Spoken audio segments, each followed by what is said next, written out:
à tous et merci d'écouter ce nouveau PIFcast.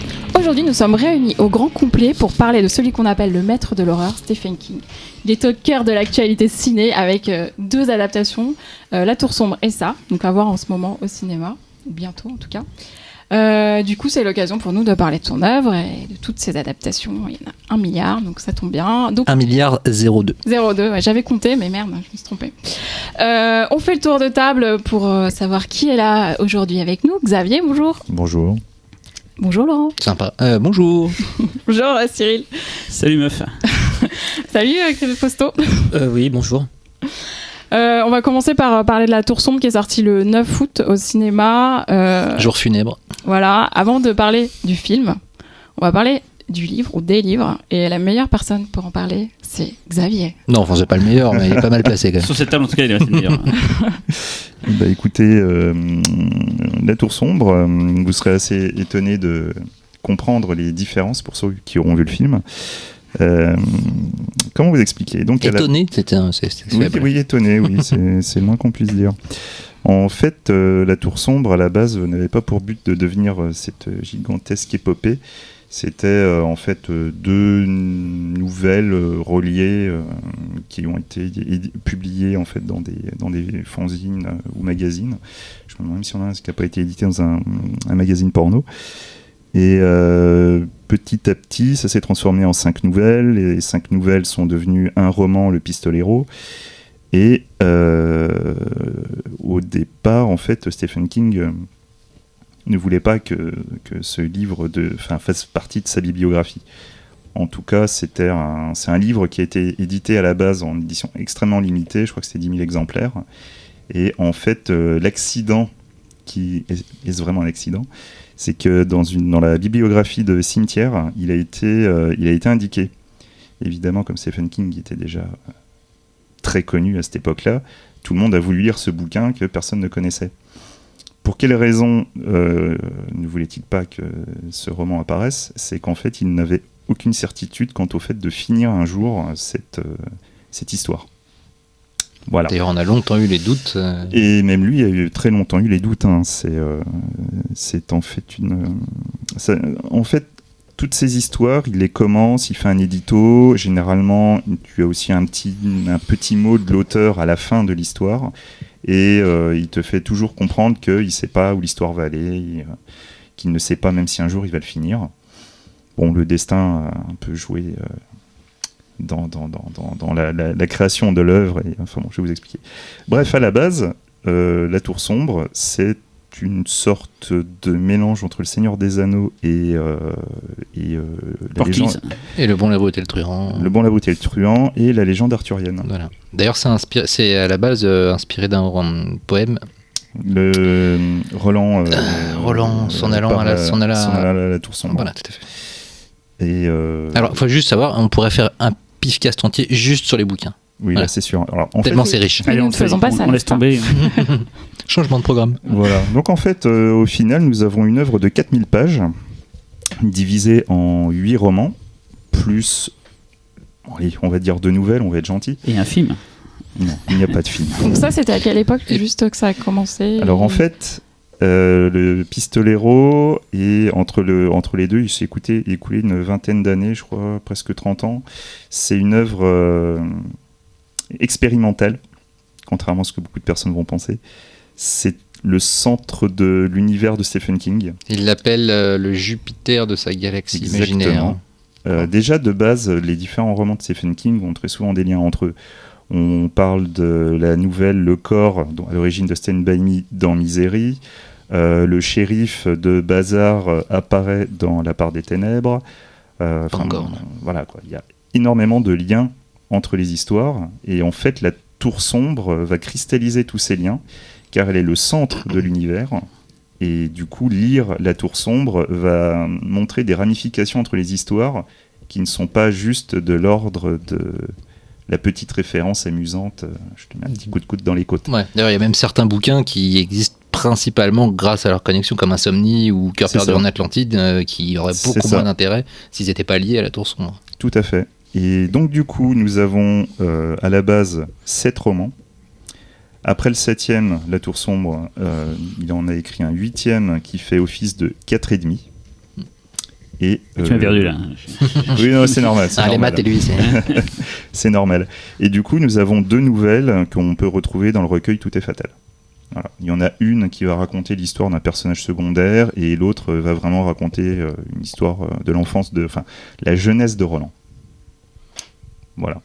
Donc, l'histoire, c'est Roland, la quête de Roland à la recherche de la Tour Sombre. Et non pas la quête de Roland. Voilà.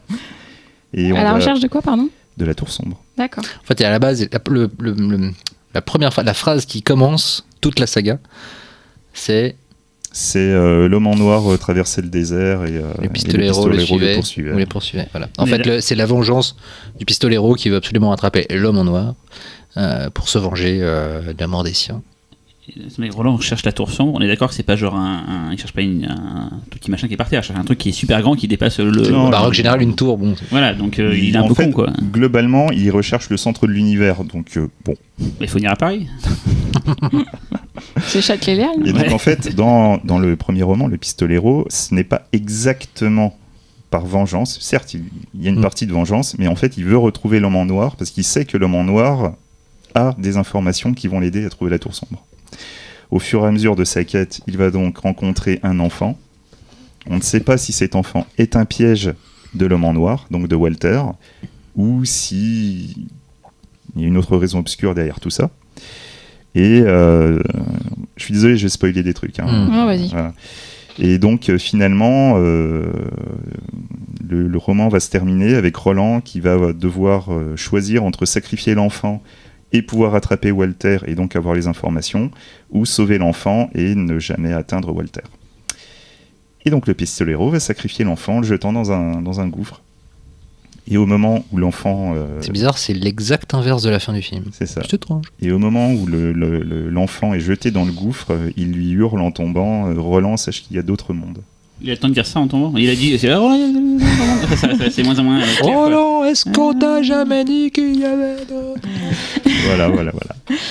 Et ça, c'est le premier livre. Voilà. Ça, c'est le premier livre. D'accord. Donc finalement, après une palabre avec l'homme en noir qui va durer des siècles, finalement, l'homme en noir meurt. Enfin, on retrouve le squelette de l'homme en noir et finalement, Roland va se réveiller au bord d'une plage. Voilà. Et là, la quête va véritablement commencer. Là, il va se faire manger par des homarstruosités. Voilà. C'est pas un jeu de mots. Il va se faire couper les doigts. Et donc, du coup, là, nous arrivons donc au deuxième livre. Donc, à la fin du premier, l'homme en noir a tiré les cartes à Roland pour lui montrer son avenir. Et il a tiré 3 lames. Les 3 lames vont en fait l'amener à découvrir... En plus, il s'appelle Roland de Gilette. Roland de Gilette. Costaud et consterné. A raison. J'écoute le résumé de Xavier. Et donc, du coup, les 3 lames vont en fait être reliées à 3 portes au milieu du désert.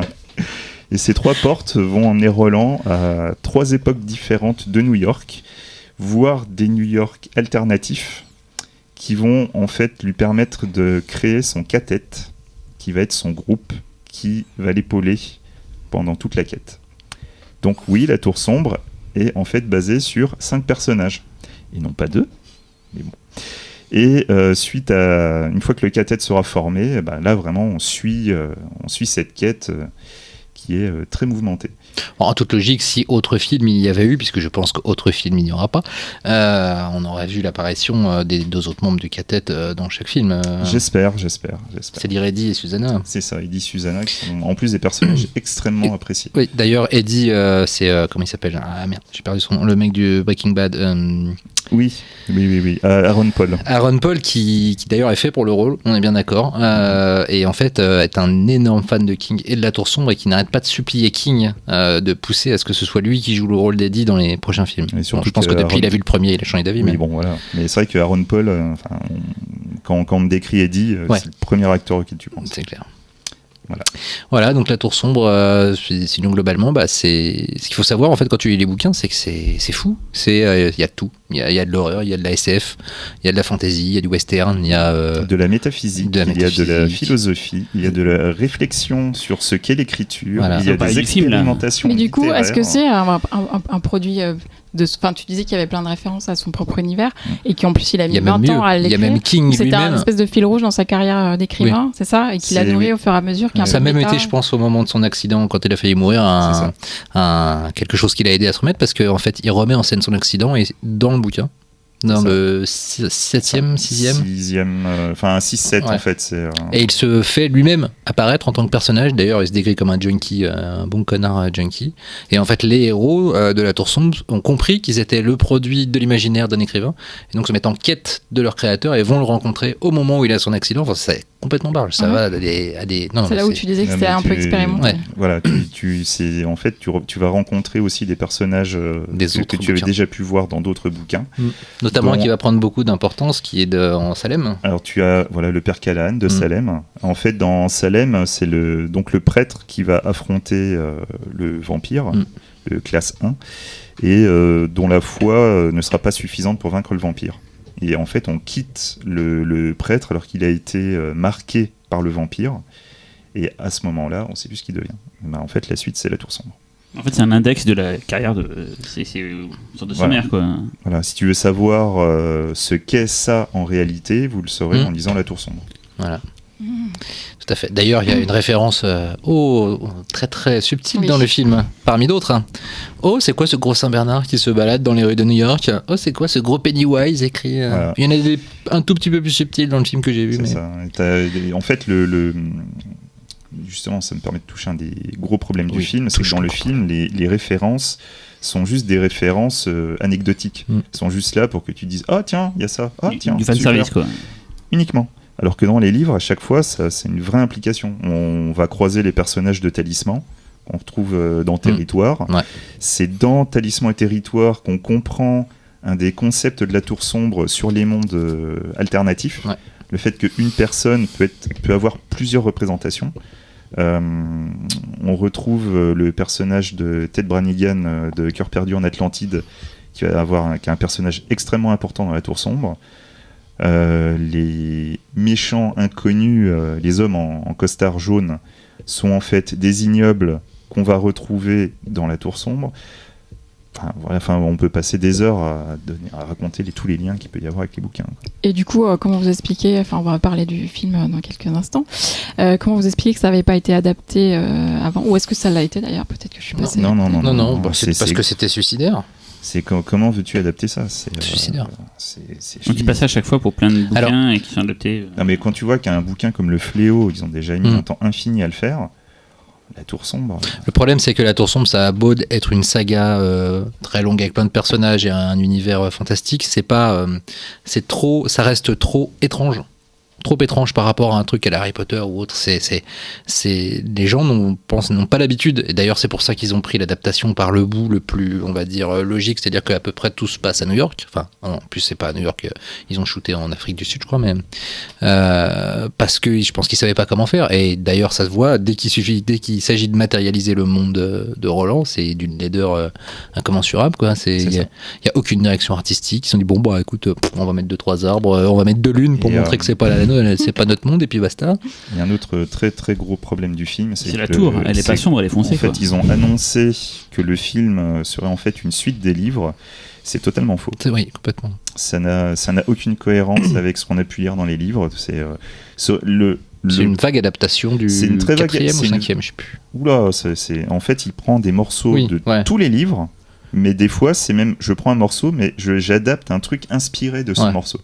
Ça donne un melting pot totalement incohérent. Les gens ne comprennent même pas qui sont les personnages que tu peux croiser. En fait, tu t'en fous. Enfin, moi, j'avais pas vu le bouquin, j'ai vu le film, je sais pas si on s'en fout. En fait, on s'en fout. On attend que ça se finisse, en fait. Ouais, parce qu'il y a aucune création d'univers. C'est parce qu'en fait, il y a aucune création d'univers. C'est quand même fou, c'est-à-dire que tu as un film dont le but serait vraiment de mettre en scène un univers passionnant et qui, pour le coup, est un vrai défi pour un réalisateur. Et je pense un vrai défi aussi pour quelque chose d'autre qui manque, c'est une direction artistique digne de ce nom. Donc, si tu avais un vrai réalisateur, concepteur d'univers et un vrai directeur artistique, je pense que le film est un défi de fou et passionnant. Sauf que là, en fait, ils ont même pas essayé. Mais donc, justement, qu'est-ce qui s'est passé? Il n'y avait pas quand même une ambition de faire une franchise Normalement, il y avait une franchise, il y avait une trilogie et il devait y avoir 2 saisons de séries télé qui devaient s'interconnecter entre le 1 un film 1 et film 2, et film 2 et film 3. Mais bien sûr, il y a eu plusieurs aléas de développement, et finalement, d'ailleurs, Sony qui devait le faire tout seul au début, mais d'ailleurs, je crois qu'à l'origine, c'était pas eux, ils l'ont repris de je ne sais plus quel studio, et après, ils sont alliés à MRC. Parce qu'ils n'osaient pas soutenir tout le poids du... D'ailleurs, c'est un cas assez unique de franchise censée être vraiment costaude, mais qui n'appartient pas qu'à un seul studio, justement, où les torts ont les torts. Oui, les torts, on peut dire maintenant. Mais les risques, en tout cas, à la base, ont été partagés. Et non, ils ont eu peur, ils se sont dit que... Le film n'a pas l'air d'avoir coûté très cher, en fait. À l'écran, 60 millions, je crois. Ouais, t'as pas spécialement de la thune à l'écran. Non, ça se voit qu'il n'y en a pas, c'est ça le problème. 2017, ouais, c'est pas dingo, quoi. Bah, moi, je trouvais ça vachement cheap. Ouais, la direction artistique, un téléfilm, horrible. Et pourtant, en fait, le problème aussi, c'est que dans les livres, tu as toutes les clés qui te permettraient de faire une adaptation où tu ne serais pas fidèle. Ce n'est pas grave de ne pas être fidèle à la Tour Sombre. Sauf quand dans le cas où tu dis que c'est une suite et que t'es pas cohérent. Mais il y a des mondes alternatifs. Tu peux montrer Roland de manière alternative. Tu peux montrer une autre version de l'histoire. Tu peux faire vraiment plein de choses. C'est dans le bouquin. Tu peux faire quelque chose de cohérent. Mais il n'y a pas la cohérence. Tu retrouveras jamais en fait ce qui te plaît dans les bouquins. Absolument jamais. L'ambiance, mais même les personnages. Roland, je n'ai pas retrouvé Roland. Non. Mais non, en plus, le problème, c'est que Roland, pendant tous les bouquins, pendant 8 bouquins, pendant 4000 pages, tu dis que ce mec, même si tu l'admires, il est quand même un petit peu tendu psychologiquement et qui serait potentiellement capable de sacrifier n'importe qui pour arriver à ses fins. Et ça, c'est vraiment pendant les 4000 pages. Là, ouais, tu penses ça pendant 2 secondes, et puis après, oh non, ils sont pas ce gamin finalement. Et puis après, ils sont devenus les meilleurs potes pour la vie, quoi. C'est ça. Ils font un duo à la fin, c'est ouais. Mais c'est surtout que tu prends un personnage dont la seule et unique motivation dans le monde qui fait qu'il est prêt à tout, c'est retrouver la Tour Sombre. Tu fais un film où le personnage en a rien à foutre. Ouais. Il y a un moment, il y a un problème, quoi. Bon, non, c'est pas vraiment. Ça se trouve, au fond de lui, il a envie de la retrouver, quoi. Mais il est pas très loquace et il en parle pas, quoi. C'est peut-être pour ça que. Ouais, non. Mais... Il l'a peut-être déjà sur lui. Et après, pareil, au niveau interprétation. Magnifique blague. Au niveau interprétation, Matthew McConaughey. Il est bon, que j'aime beaucoup. McConaughey, mon Dieu. Il est atroce. Pareil, je n'ai pas. C'est David Copperfield, quoi, en fait. C'est pas. Alors, parce qu'en plus, parlons de ce personnage. Très important. Le méchant dans la Tour Sombre, c'est censé être le méchant du Fléau aussi. Oui. C'est censé être le méchant des Yeux du Dragon. Tout à fait. Donc c'est un personnage qui a une grande importance dans l'univers de Stephen King. Et là, ouais, ils en ont juste fait un David Copperfield vaguement maléfique, quoi. Voilà, en fait, arrête de respirer. Voilà, le méchant en fait de l'histoire, en fait, c'est le roi cramoisi. Ah, le rat. Parce qu'il y a des rats aussi, non? Oui, il y a des rats aussi. Mais le roi cramoisi, en fait, c'est l'élément vraiment du mal. C'est le Cthulhu un peu oui. en face. C'est le grand ancien. C'est le machin qu'on voit il y a des tags. Crimson King, voilà, c'est le mec qui c'est le truc qui est derrière l'espèce de. C'est en fait, tu vois des graffitis dans le film. Ouais, c'est quoi du coup l'escalier alors? L'escalier. Qui essaie d'attaquer le gamin. Ah non, ça c'est un gardien. C'est un gardien. Ouais, c'est un gardien de porte. Non, mais pour les gens qui n'ont pas lu comme Cyril et moi, il y a genre plein de trucs que tu comprends pas et que tu sais. Mais ça, par exemple, l'escalier, parce que ça c'est plutôt fidèle, il me semble. En fait, dans le bouquin, tu as effectivement un gardien, mais en fait, c'est Eddie et Susanna qui essaient d'aider Jack parce qu'en fait, c'est la dernière lame. Oh là là, c'est bon. Et du coup, la lame de parquet. En fait, c'est à ce moment-là que Susanna est en train de se faire violer par un démon qu'elle va garder entre ses cuisses pour que les autres puissent emmener l'enfant dans leur monde. D'ailleurs, alors qu'il se fait attaquer par un démon gardien. On va pas épiloguer d'ailleurs. Ouais, on va pas épiloguer sur le film, ça va, c'est pourri. Voilà, on n'a pas aimé. Non, mais en revanche, on peut quand même dire que c'est quand même un acte manqué assez terrible. C'est ça. Et qui est aussi très très révélateur à la fois. Du fait que, parce qu'il faut quand même bien dire que parfois ça ressemble à Divergente, quoi, à limite dans le design. Quand t'as Matthew McConaughey qui arrive avec ses sbires et que t'en as une qui est habillée comme si elle était dans V des années 80 et l'autre qui est habillée comme un clodo, tu te dis mais les mecs vous foutez quoi? Elle joue dans Fury Road en fait, c'est une des. Oui, tout à fait, oui. Une des notes de Fury Road. Et parfois ouais t'as l'impression que, alors déjà les seconds rôles c'est tous une cata et tous ces seconds rôles sont castés comme tous les seconds rôles des Divergentes. Je vais spoiler, mais moi j'ai pleuré quand la mère elle meurt, quoi. Non, je déconne, je m'en fous. C'est Catherine Winnick qui joue dans Viking. Oui, c'est vrai. D'ailleurs, elle est très jolie. Et donc, et parfois, on a l'impression, et c'est cette volonté maintenant de Hollywood d'essayer d'adapter des univers étendus pour avoir quelque chose qui va durer sur le temps et tout ça. Mais maintenant, ils les traitent tous pareil. T'as l'impression que c'est les mêmes directeurs artistiques, justement, les mêmes scénaristes. Ce qui avait de très révélateur, et ben, c'est Monsieur Despontin en face de moi, qui. J'ai bien un truc intelligent, moi. En face, oui, en tout face. à fait, tout à fait. La On a les réflexion, images, hein, c'est pas en face. à la fin, quand on a terminé le film, tu t'es tourné vers moi et tu m'as demandé si C'était un film Marvel. Ouais. Ça, c'est un peu un film de super-héros, effectivement. En fait, c'est ça. Hein. Mhm. C'est vraiment un traitement à la Marvel pour créer une franchise. Exactement. Mais ce n'est pas Très le grand bouquin, public, c'est ouais. juste. Il n'y a même pas l'histoire du bouquin dans le film. Et ce que je trouve dommage, c'est que même, je pense qu'il y a des personnes qui auront vu le film et qui vont se dire pourquoi je lirai les bouquins. Écoute, moi j'ai conseillé à des personnes, je leur ai dit n'allez pas voir le film si vous êtes intéressé par King et la Tour Sombre, lisez les bouquins mais ne voyez pas le film avant. Et je vous le dis à tous, j'espère que vous n'y êtes pas allés, n'y allez pas. Et alors, Fausto, par contre, a vu ça. Du coup, c'est bien, L'autre c'est ce que je peux parler. Je ne parlais pas de la Tour Sombre, vu Voilà. que j'ai pas eu la chance de voir le film apparemment. T'es le seul à pas avoir vu la Tour Sombre, mais t'es le Ouais. seul à avoir vu ça. Donc La Tour Sombre. La Tour. Et du coup, on dit d'abord un mot sur ça, sur le livre et la première adaptation. ou Les tu blagues veux que je peux d'abord- faire, là, c'est dingue. je me calme. Non, On a fait les quéquettes déjà. allons-y, Allez, vas-y. allons-y tout d'un bloc. Abordons le film dans un premier temps. Et je vais essayer de l'aborder sous un angle un peu subjectif parce que finalement le téléfilm je l'ai revu. J'en avais un souvenir assez bon. Et en le revoyant, j'ai trouvé ça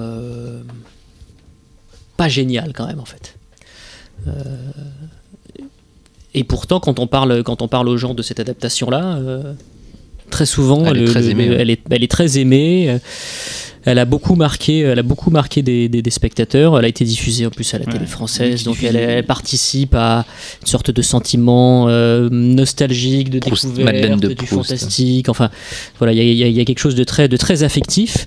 Quand on prend un peu de recul et quand on sans forcément le disséquer de manière très analytique, quand on prend un peu de recul sur la première adaptation de Tommy Lee Wallace, on se rend compte qu'elle est pas mal, mais que bon, elle est clairement pas à la hauteur du bouquin. Ce qui faisait que il y avait clairement quelque chose à faire en fait pour Andrés Muschietti, le réalisateur donc de la nouvelle version de ça. Il y avait une brèche dans laquelle il pouvait se faufiler et réinvestir un univers et en faire quelque chose de peut-être plus incarné et moins déférent et moins mode automatique que ne l'était le téléfilm de Tommy Lee Wallace. Sauf que non, en fait, il se plante un peu, pas totalement. En fait, je trouve le film assez bicéphale à tous les niveaux, quoi. Donc, une deuxième partie est annoncée. Est-ce qu'elle verra le jour Ça dépend des résultats. Ça dépendra des résultats ouais, j'imagine. de la première partie. Ce qui, quand on sait ça d'emblée, crée un déséquilibre Exactement. psychologique pour le spectateur. Tu vois la fin à suivre, mais t'es pas certain actuellement. Tout à fait. Alors suivre, après, peut-être. faut vraiment prendre avec des pincettes ce que je vais vous dire, puisque j'ai vu une version de travail. Donc le film n'était pas tout à fait terminé au niveau des effets spéciaux, au niveau du son, au niveau des cartons. Donc il se peut que ce que j'ai vu soit une version qui ne sera jamais diffusée sur les écrans de cinéma.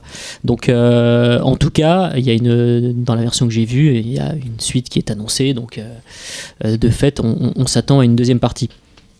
La grosse différence avec le téléfilm, puisque là, contrairement à La Tour Sombre, on peut avoir un point de comparaison en fait cinématographique, c'est la façon dont Andrés Muschietti en fait joue avec la temporalité, c'est-à-dire que là il y a plus comme il y avait dans le téléfilm en fait une partie liée à l'enfance et une partie liée au monde adulte, et en même temps les deux liés avec des flashbacks. Là on est clairement dans la partie enfance, on est dans les années 80, donc cette fois on n'est plus dans les années 60, et ce qui est pas con d'ailleurs, puisque du coup ça permet de raccrocher en fait avec une sorte de nostalgie 80s qui est très à la mode, qui gave un petit peu aussi, mais bon, pourquoi pas si on tombe pas dans des clins d'œil fanboy. Il y en a quelques-uns dans le film à travers des affiches de films, à travers un plan sur un cinéma où on voit justement les longs métrages qui y sont projetés. C'est pas méchant quoi, on n'est pas dans du fanservice bête et méchant. Je dis 2 fois méchant, pardon. Méchant. Mais ce qui m'a un petit peu choqué en fait dans le film, c'est la façon dont Andrés Muschietti abandonne en fait son projet de mise en scène en cours de route. Je sais pas en fait. c'est que c'est un film aussi comme Un Tourson. Bah bon, il y a beaucoup d'adaptations de Stephen King qui ont connu des problèmes en pré-production. Hein. Donc là, il y en a eu. Il faut savoir que c'était pas Muschietti, donc réalisateur argentin, qui devait réaliser le film, mais c'est Cary Fukunaga, qui est donc un réalisateur américain métis d'origine japonaise, qui avait commencé à écrire le script et qui était donc prévu en fait pour le réaliser. Son nom est toujours au générique d'ailleurs. Et celui aussi de son co-scénariste, je crois. Ouais. D'ailleurs, il avait émis la peur que finalement, dans cette version de Muschietti, ils aient conservé des éléments de son scénario, parce qu'ils avaient le studio était contractuellement propriétaire de son scénario, mais que lui, il avait dit qu'ils avaient mis beaucoup de choses de leur enfance dans leur propre scénario, et que ça l'emmerderait très fort de voir ces choses-là conservées, mais pas mis en scène par lui, en fait. Alors moi, j'ai pas lu le scénario de Fukunaga. Je sais pas s'il est visible, j'aimerais bien voir. Mais ce serait intéressant effectivement de faire la comparaison entre ce qui a été tourné par Muschietti et ce qui était le script originel. Mais non, quand je parlais de projet de mise en scène abandonné, Muschietti, on l'avait repéré avec le film Mama, et qui était donc un film fantastique qui avait fait son petit effet quand il est sorti. C'était un film qui lui-même devait beaucoup à la J-Horror. Donc là, ce qui est marrant, c'est qu'on retrouve des éléments de la J-Horror dans cette adaptation de Stephen King, ce qui me semble être assez inédit dans toutes les adaptations en fait de King au ciné, c'est d'avoir comme ça une infusion d'horreur orientale. Donc il y a de ça dans le traitement de la peur par moment.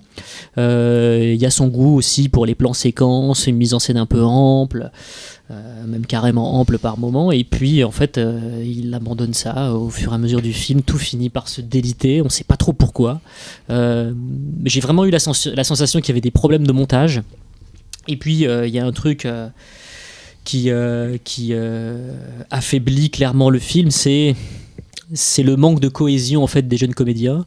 Alors je suis désolé, j'ai pas retenu tous leurs noms, mais il y a pas de D'osmose. Il y en a une, mais elle est assez fake en fait, et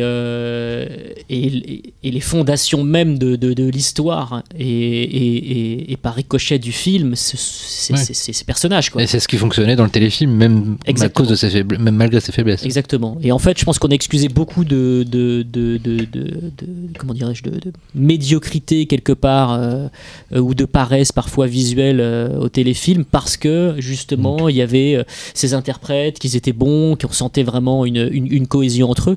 Là, ça marche pas trop.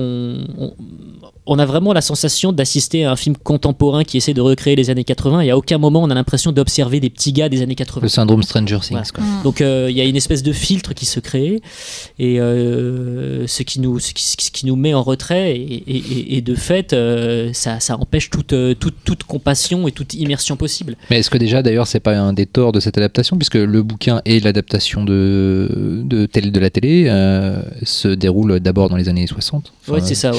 Et ensuite dans les années 80, 90, fin 80, début 90, et donc là en fait ils ont sauté une génération pour faire 80 dans la jeunesse, et de nos jours j'imagine dans la partie 2 quand si elle voit le jour. C'est pas censé être un problème ça, si jamais les personnages sont bien écrits, on s'en fout là à l'époque. Ça je suis d'accord, mais ce que je veux dire c'est qu'en revanche déjà quand tu as lu le bouquin et que tu vois l'adaptation, tu retrouves exactement les ambiances que tu avais dans le bouquin, ce qui est déjà un plus si t'es fan du bouquin. Ensuite il y a peut-être une distance, enfin moi je sais pas comment étaient les années 50 quand j'étais gamin, tu vois, 60, donc quelque part quand je les vois recréer, c'est ce que dit Muschietti d'ailleurs, voilà. C'est que pour lui ça lui semblait quelque part plus prégnant, plus fort que de recréer justement les années 80 pour parler directement au spectateur. Sauf que aujourd'hui c'est devenu une espèce de manne nostalgique un peu chiante. Il y a du synthé dans la musique je me souviens même pas de la musique d'ailleurs. Il n'y en avait pas en fait. C'est une version de travail. Non, je me souviens pas de la musique. Et puis après, on peut aussi évoquer le sujet de Discord dès que les premières photos sont tombées. C'est effectivement le chara-design de Pennywise, et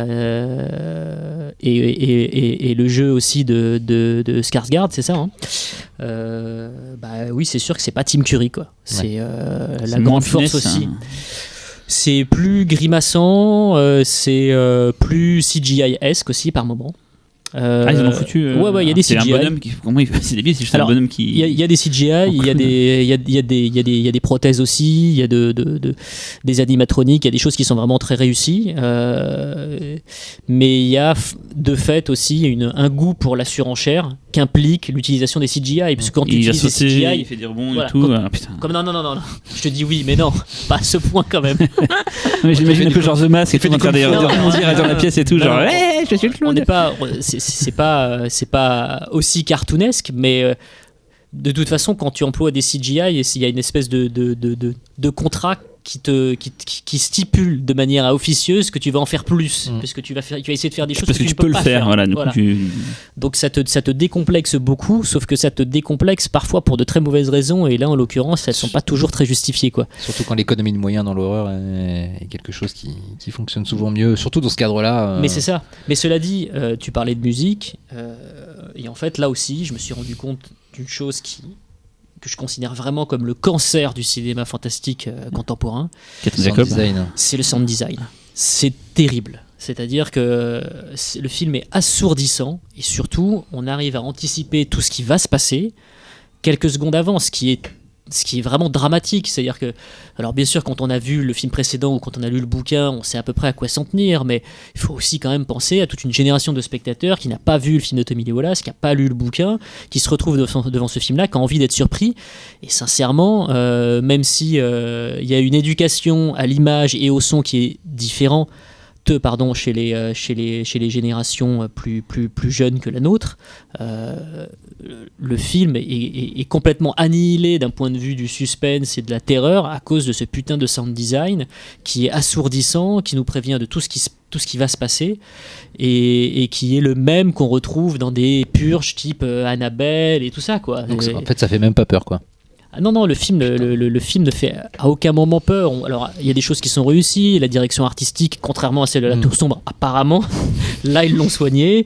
Voilà, donc ils ont fait en sorte d'avoir, au-delà de la recréation des années 80, qui est toujours sympathique à voir, des intérieurs qui semblent avoir du vécu. Ils n'ont pas trop polissé, on va dire, les aspects un petit peu tendancieux du bouquin. Notamment le rapport entre Beverly et son père, voilà. ça, c'est vrai. Ça. Et par ailleurs, l'interprète de la jeune Beverly est vraiment une révélation. C'est vraiment le point fort du film. Elle est, au-delà d'être très belle, malgré son jeune âge, même si c'est quelque chose qui risquerait de plaire à Cyril, c'est une excellente comédienne. Je peux même pas dire. On voyait bien que Cyril faisait exprès de pas parler. C'est Je disais rien, là. C'est une excellente comédienne, et c'est celle qui parvient le mieux à capter en fait ce passage transitoire de l'enfance à l'âge adulte. Alors, de fait, son personnage est obligé de grandir plus vite, vu qu'il subit des choses qui sont parfaitement atroces. Ce qui était le thème en plus du bouquin en règle générale, même justement le fait d'obliger de devoir grandir plus vite. Bah oui. Mais elle, c'est vraiment, en tout cas, c'est la comédienne. C'est un premier film ou elle avait déjà fait des trucs avant? Non, elle a fait des trucs avant, et Sophia Lillis, et elle est vraiment. Elle est vraiment incroyable, puisque quand on la regarde, on a envie de la protéger comme si on voyait un enfant, et parfois Andrés Muschietti arrive à nous faire glisser tout doucement vers une sorte de désir. Donc on est à la fois un petit peu troublé en tant que spectateur. En même temps, elle est l'objet du désir des autres gosses dans bien sûr. Dans Et ça, il arrive à le capter parfaitement. D'ailleurs, je crois même que dans le bouquin, il y a un truc comme quoi finalement ils s'aperçoivent qu'ils sont tous couchés avec elle à un moment ou à un autre. En fait, ouais. en fait, alors bon, spoil. En Mais étant bon. adulte, hein, attention. Non, justement.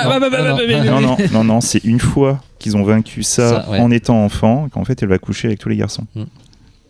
Ça, c'est dans un bouquin ou C'est dans le bouquin. C'est le bouquin. On suggère, il n'y a pas un annexe, je sais pas quoi. C'est un vraiment peu... des enfants. Ah non, t'as 5 pas la de la Senza, genre, avec de Bukake, cul, en machin fait. et tout. Oui, non, mais en fait, dans le bouquin, il y a une vraie réflexion sur le passage à l'âge adulte. Et au risque de choquer beaucoup de personnes, oui, les gamins peuvent baiser. Ils n'attendent pas d'avoir 21 ans aux Donc États-Unis. c'est entre eux, en fait, il n'y a pas de problème, en fait, c'est ça le truc. Ouais. Mais non, mais voilà quoi. Donc, Mais ils ont quel âge en fait dans le film? Oh, ils sont Il y a 13 ans. 12 ans par Je là. pensais ouais. que c'était des plus petits que ça, d'accord. Et puis il y a aussi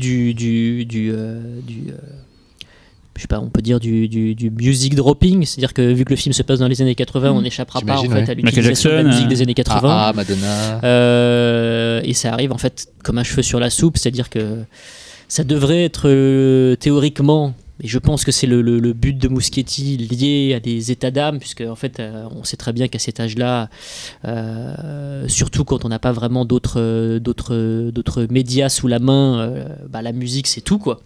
Et là, ce qui devrait faire résonner les cœurs des personnages à travers les chansons des films, en fait, ressemble plus à des illustrations clin d'œil qui feront probablement sourire les amateurs de musique des années 80, mais qui fonctionnent pas du tout d'un point de vue émotionnel. Donc c'est quand même dommage. Ouais. Il n'y aura pas la musique de l'inspecteur Gadget pour Cyril, par exemple. Ça, non, il sera déçu. Donc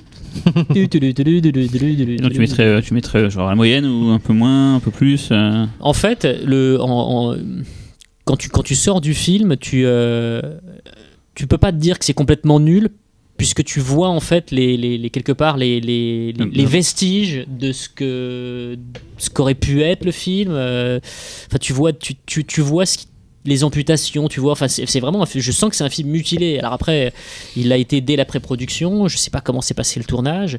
Je pense que c'est toujours compliqué pour un réalisateur d'arriver sur un film quand il n'a pas été le premier choix.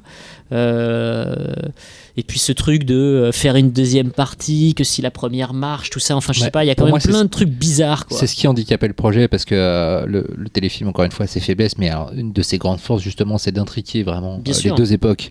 Ce qui fait que l'une se nourrit de l'autre. Les rapports des personnages quand ils sont enfants se reflètent sur les rapports des personnages quand ils sont adultes. Et un suspense aussi, en voilà, plus. un suspense. Et émotionnellement, il y a vraiment une force dans le téléfilm. Et je trouve vraiment que c'est se couper l'herbe sous le pied en termes de possibilités dramatiques d'avoir fait cette séparation. On ne sait pas si dans le second film, ça m'étonnerait, mais qu'il n'y ait pas des passages où ça revient dans l'enfance à des moments. Il y aura. Je pense pas. Je pense qu'il faut se dire, ça va vraiment le segmenter d'un côté adulte et d'un côté enfant. Parce que là, il a fait en sorte que ce soit bouclé, c'est ça, au cas où il n'y aurait pas l'autre. Ah, complètement. Ouais, complètement. Et la photo est bien, c'est le chef opérateur de Park Chan-wook. Donc la photo est vraiment réussie. À ce niveau-là, le film. En vrai, c'est un bon faiseur quand même. Enfin, moi, Mama, je trouve que c'était quand même bien torché et tout. C'était quand même. Complètement. C'était vraiment très prometteur. Et puis on voit que le mec avait parfaitement assimilé des choses du fantastique dit old school, à la fois des choses issues de l'horreur exotique japonaise, et le voir se confronter à Stephen King, c'était assez excitant, quoi. C'est l'avantage de ça sur La Tour Sombre, de toute manière, en termes de film, c'est que là, au moins là, t'as un réal qui est plutôt à sa place, tandis que sur La Tour Sombre, qui est pas mauvais, le danois de La Tour Sombre à l'origine. Non, mais c'est juste que dans l'absolu, les grandes épopées, c'est pas sa cam. Mais d'ailleurs, ça c'est plus petit, c'est plus facile de moins louper, on va dire. C'est pas. Je pense que c'est un budget à peu près. Non, petit dans le sens où l'histoire que tu racontes, il y a moins de choses. En termes d'ampleur narrative. Voilà, c'est moins. Oui, mais ce que je veux dire, c'est quand même. Oui, non, ce que je veux dire, c'est qu'ils sont allés chercher un mec qui a fait ses preuves dans l'horreur pour faire un film d'horreur centré sur un petit nombre de personnages sur un lieu, tu vois, comme dans Mama. Par contre, pour faire La Tour Sombre, ils sont allés chercher un mec qui a fait certains trucs romantiques, mais dans l'absolu, qui a rien prouvé en matière d'épopée. En matière d'épopée, un truc, ou un Chris Columbus, pas, mais au moins prendre un. Tu sais, avant, ça devait être Ron Howard qui devait réaliser La Tour Sombre. Oui, alors Ron Howard, ces hein. dernières années, Ron Howard, c'est loin d'être un manchot quand même, je trouve. Il a quand même enchaîné quelques petits trucs sympathiques. Désolé, moi, Ron Howard ne passera jamais par moi. Moi, j'aime plutôt bien Ron Howard, mais après. Ces dernières années, il a fait Au cœur de l'océan, qui est vraiment bien, Le Disparu, qui est absolument génial, qui est pour moi le pinacle de sa filmographie, Rush, qui est plutôt sympathique. On va peut-être pas faire toute la filmo de Ron Howard. Allez, on fera un pifcast Ron Howard. Ok. Mais justement, Cyril avait proposé qu'on parle un à un des films adaptés de Stephen King, mais nous n'allons pas faire ça. Non, justement, on va plutôt s'appuyer sur les avis que vous nous avez donnés sur la page Facebook et sur le compte Twitter sur, d'après vous, quelle était la meilleure adaptation. On commence par la 5e, la moins bien celle du bas. Ah oui, vous par le... Alors, il y a des ex-aequo, donc il y a 3 premières places et il y a 2 troisièmes. Ah, donc en fait, il n'y a que 2 marches sur le podium, mais il y a quand même 5 films. Vous êtes doués, les gars, bravo. Du coup, mets les premiers selon tes goûts, en fait. Mais arrêtez de l'emmerder, putain, laissez-la lire. Mais oui, arrêtez. Tu dis qu'il y a 3 premiers, donc autant qu'elle choisisse parmi les 3 premiers. Il faut commencer par les 2 derniers. De toute façon, c'est pas un classement, c'est juste les 5 premiers. On va pas faire un podium. Voilà, c'est vos 5 préférés. Vos 5 préférés, c'est tout. Et voilà. Du coup, je vous les cite et puis on en parle tout de suite après. Donc il y a La Ligne Verte, Carrie, The Mist, Misery et Shining. Voilà, donc vous voulez qu'on commence par parler duquel? Vous êtes d'accord déjà avec le fait qu'il y ait ces 5-là on fait la ligne verte, après on n'en parle plus comme ça. Allez, alors la ligne verte, oui, parce que Xavier, pour le coup, t'es pas du tout d'accord, donc si vous n'êtes pas content, vous pouvez vous adresser directement. Je peux dire juste une anecdote sur la ligne verte, vite fait. Vas-y. C'était le film préféré des lofters. Du premier Love Story. C'est vrai. C'est la meilleure anecdote qu'on pourrait jamais donner sur ce film. Loana l'a vu par exemple. Alors attendez, parce que justement, cette info-là est très intéressante et croustillante, puisque c'était donc le film préféré. On leur a posé la question quel est votre film préféré, quel est votre roman préféré, etc. C'est pas pour l'Holocauste. Hein. Non, et en fait, on s'est rendu compte. Enfin, on s'est pas rendu compte, mais l'info ensuite a été sortie par le journaliste qui a posé la question justement du film préféré, c'est Lofter. Et bien, en fait, il y a eu un film projeté dans le loft, C'était par la M6, c'était La Ligne Verte. Donc, De facto, dans leur univers. voilà, il y a deux choses. C'est soit ils ont vu que des films très très mauvais avant, et celui-là qui est peut-être un peu au-dessus vraiment les a marqués, soit ils n'ont vu qu'un seul film dans leur vie, c'était La Ligne Verte. Après, c'était une hallucination collective. Tous ensemble, ils se sont mis en mode que c'était génial, ils ont vécu une expérience, ils ont peut-être baisé devant comme des oufs et tout. Et en C'est quand plus, même les mecs qui ont été capables de dire vas-y tu les encules avec un grand A quoi. Donc bon. Et surtout, Ça, c'était dans le. Non, attends. Dans la 2 c'est la saison 2. La saison 2, Ah, mais ne confond pas, Laurent. Non, mais voilà, parce que le premier loft était quand même. C'est quoi du important. team? C'est dans quelle saison ça? Ça, c'est saison 2. Saison 2 aussi? Ça, c'est saison Ils 2. étaient encore plus Bon, cons on dans saison égrènera 2, les c'est vrai. saisons du Loft. Mais non, mais aussi. il y avait Alors, Kenza dans la on fera un une. podcast Il faut saison pas oublier que quand spéciale même le Loft. premier Love Story était quand même classé dans le top 10 des meilleurs films des cahiers du cinéma. Enfin, ils avaient fait du coup un top où ils s'étaient permis de mettre autre chose que du cinéma, et il y avait certains rédacteurs qui avaient mis Love Story. Voilà. Quelle bande de coquinots. Qui est en fait un remake de What a Flash. Mais C'est comme quand, Tout à fait, ouais. comme quand les mecs de Mad Movies mettent des jeux vidéo. hein. Ça m'énerve. Ah oui, c'est n'importe quoi. Bon, Xavier. Paf. Paf. La ligne verte, Tiens, la ligne verte. non, mais je suis désolé. Hein, en plus, je sais très bien que Du coup, la ligne tu verte pitches est- vite fait. Page 126. Attends, mais c'est-à-dire que Xavier, c'est le seul qui a aimé ou c'est parce qu'on a tous détesté, je pense. Ah non, moi je n'aime pas la ligne Voilà. verte. hein. Ah bon, t'as pas. Détesté, Moi, j'ai non. pas vu. Non, mais c'est pas au point de détester. Non, moi, ce qui est vraiment particulier, c'est que j'ai suivi la sortie. La publication du bouquin en, Oui. en épisode, moi aussi. Voilà. Oui, donc il y a une particularité sur le Juriste. livre, c'est qu'en fait, à la base, il a voulu faire une série en épisodes, vraiment comme on faisait un peu à l'époque. Tu sortais un certain nombre de chapitres dans des journaux. Un shareware, quoi. C'est un peu le principe de la prépublication pour les mangas au Japon. Voilà, par exemple. Et donc, du coup, on avait droit en France à cette publication aussi. Donc, tu avais une sorte de petit livre, tu sais, ces petits fascicules qu'on trouve. Ça faisait quoi, 60 pages un truc comme Oui, ça, voilà, ouais. tout cassé, quoi. Donc, tous les mois, il y avait ce petit fascicule qui sortait. Et j'étais red dingue de ce truc, quoi. À chaque fois, la date de sortie, mais je me jetais sur le bouquin que je défonçais en une demi-heure. C'était vraiment mortel. La règle qui s'était imposée, c'est de travailler dans l'urgence, dans le rush. Ce n'était pas retravaillé. Donc, il y a des erreurs, des fois, stylistiques, des légers problèmes de cohérence. Mais tout le côté brut de l'histoire donnait du corps à l'histoire. Et franchement, La Ligne Verte, tout bouquin confondu, fait partie des rares bouquins à avoir réussi à me mettre les larmes aux yeux à certains passages. La souris, je vous jure, a vraiment fonctionné. La quoi. souris, elle est verte aussi. Non, pas vraiment. Elle courait dans l'herbe, Pourtant, non il la montre à ses Est-ce que tu messieurs dans le l'attrapes film. pas la hein. Voilà. Voilà, donc du coup, après la publication, forcément, invariablement, il y a eu la publication intégrale. La publication intégrale n'a donc pas le texte d'origine, puisqu'il a été retravaillé, réécrit, pour les histoires de cohérence, etc. Et donc le film a été adapté de cette version remaniée encore. Mais Darabon, il n'a pas justement accès avant tout le monde, je crois, au scénario. Il n'y a pas une histoire comme ça.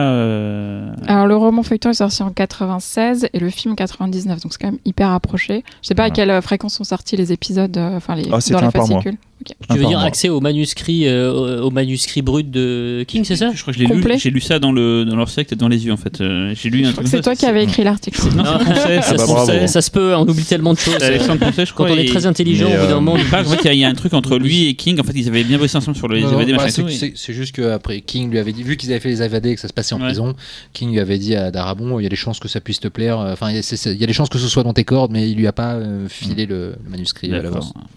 Oui, c'est bien. Moi après c'est voilà, enfin le film ne me touche pas en fait, tout simplement. Ne me touche pas comme le livre avait réussi à le faire. Pour moi, forcément pour moi, l'histoire a une certaine vitesse, voilà, mais qui était liée au rythme de publication. C'est toute cette ambiance, je ne la retrouve pas dans le film. Donc forcément, je ne suis pas touché. Tom Hanks, ce qui me gêne, c'est que Tom Hanks, je vois qu'il a envie d'un Oscar. Et Darabon, il est sûr de lui, quoi. Enfin, il a fait Les Évadés.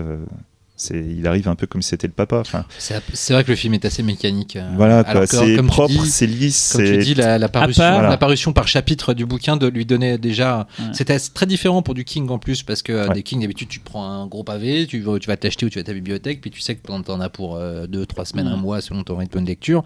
Là, c'était vraiment différent. Il y avait vraiment une façon différente de s'approprier l'univers du bouquin. Et King aussi écrivait d'une manière différente, comme l'expliquait Xavier, avec le rush de la prépublication, saucissonné comme ça en 8 tomes, je crois. 6. 6 tomes. Peut-être 7, je sais plus, mais il me semble que c'est 6. J'allais justement 6, ouais, dire, j'aime c'est bien 6. à chaque fois que j'ai une interrogation, tu es toujours très sûr de toi, et bim, tu n'es pas sûr. Je suis très déçu. Moi, j'ai l'info, et c'est 6. Voilà, c'est 6. Je veux dire, mais tu dis que c'est très lisse, mais je trouve que, enfin, c'est très lisse, mais il y a la séquence, on veut spoiler, de toute façon, on est là pour parler des films. De toute façon, Où- même les gens du Loft Voilà, ont où vu. l'électrocution du propriétaire de la souris, elle est quand même super bourrine, quoi. Le Elle mec, est on va le plus bourrine, cramer elle est plus pendant. bourrine. Tout à fait, 3 minutes tout à fait, mais- en direct. Mais tu vois, le fait d'avoir... En fait, ça marche à 2 vitesses à la base quand tu le lisais. Tu avais quelque chose de très rapide à un moment donné, parce que tu dévorais tes 60 pages, et après, tu avais l'attente. Et on parle de quoi ? On parle d'un prisonnier qui est dans le couloir de la mort à attendre. Donc du coup, on la sent décupler cette attente. Tu la sens, attends. Voilà, enfin... Oui, mais du coup, si je comprends bien, vous avez pas aimé le film parce que vous aviez adoré le livre. Mais Et c'est là, de toute manière le gros Mais problème. toi, Cyril, Alors justement, C'est moi, de toute manière le gros problème dès qu'on va parler des adaptations Stephen King. Cyril, j'ai lu très peu de Stephen Voilà. King, donc moi je serais C'est à chaque pas fois, lire. moi je serais le le Candide. le Candide. Mais alors donc moi ce film-là, je sais que j'avais vachement attendu à l'époque parce que fan des évadés justement. Fan de Michael Clark Duncan. Pas du tout. Et du coup, quand le film est sorti, j'ai vraiment entendu tout et son contraire. J'ai entendu des gens qui disaient mais c'est énorme, c'est chez chialé et tout. Et c'est sur des gens que j'avais un peu des doutes. Et les gens à qui j'avais pas de doute, ils me disaient mais, putain, mais c'est horrible, c'est une purge larmoyante et tout. Et donc j'ai jamais voulu le voir en fait. Et là, vu qu'on préparait ce Pifcast et que c'était un des plus cités, je me suis dit il faut quand même que je le regarde. Et je suis parti des gens qui trouvent ça pourri quoi. En fait, je ne comprends pas. Comme tu dis, voilà, c'est un film où il y a trop la confiance en fait. Il y a trop la confiance, on sent trop la machine à fric, on sent derrière qu'il y a plein de producteurs, qu'il y a plein de gens qui me disent vas-y refais-nous le carton et tout quoi. Et en fait, c'est le l'encéphalogramme plat. Et je vois très bien les moments d'émotion, je vois très bien où les gens ont dû chialer, mais je dis mais c'est nul en fait. Si vous chialez là-dessus, c'est vraiment des merdes quoi. Il faut savoir, Le connard. Mais- Je me fais haïr par les gens qui ont aimé le.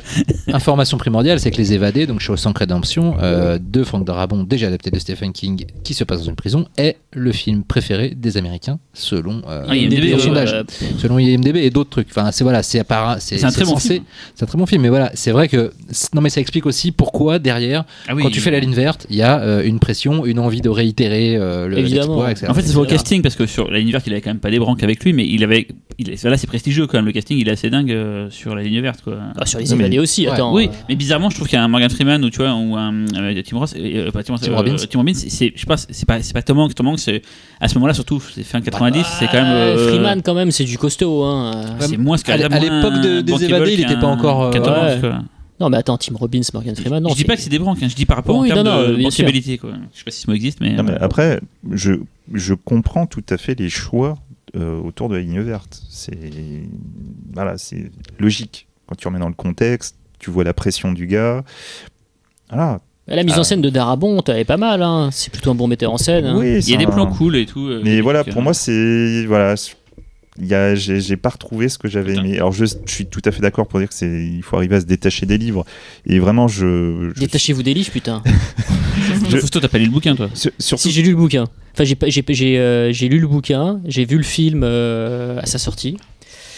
Et en sortant du film, en fait, j'étais un peu entre les deux. C'est-à-dire que moi, je fais pas de rejet vis-à-vis de Tom Hanks. C'est-à-dire que bon, voilà.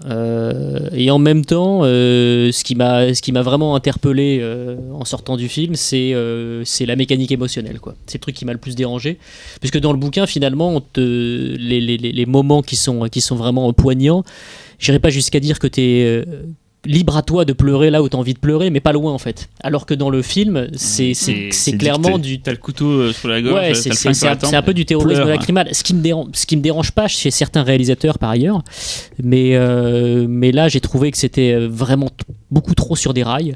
Et après, à part la mise en scène de Darabont que je trouve plutôt inspirée par moment, enfin voilà, c'est quand même un mec qui sait correctement filmer.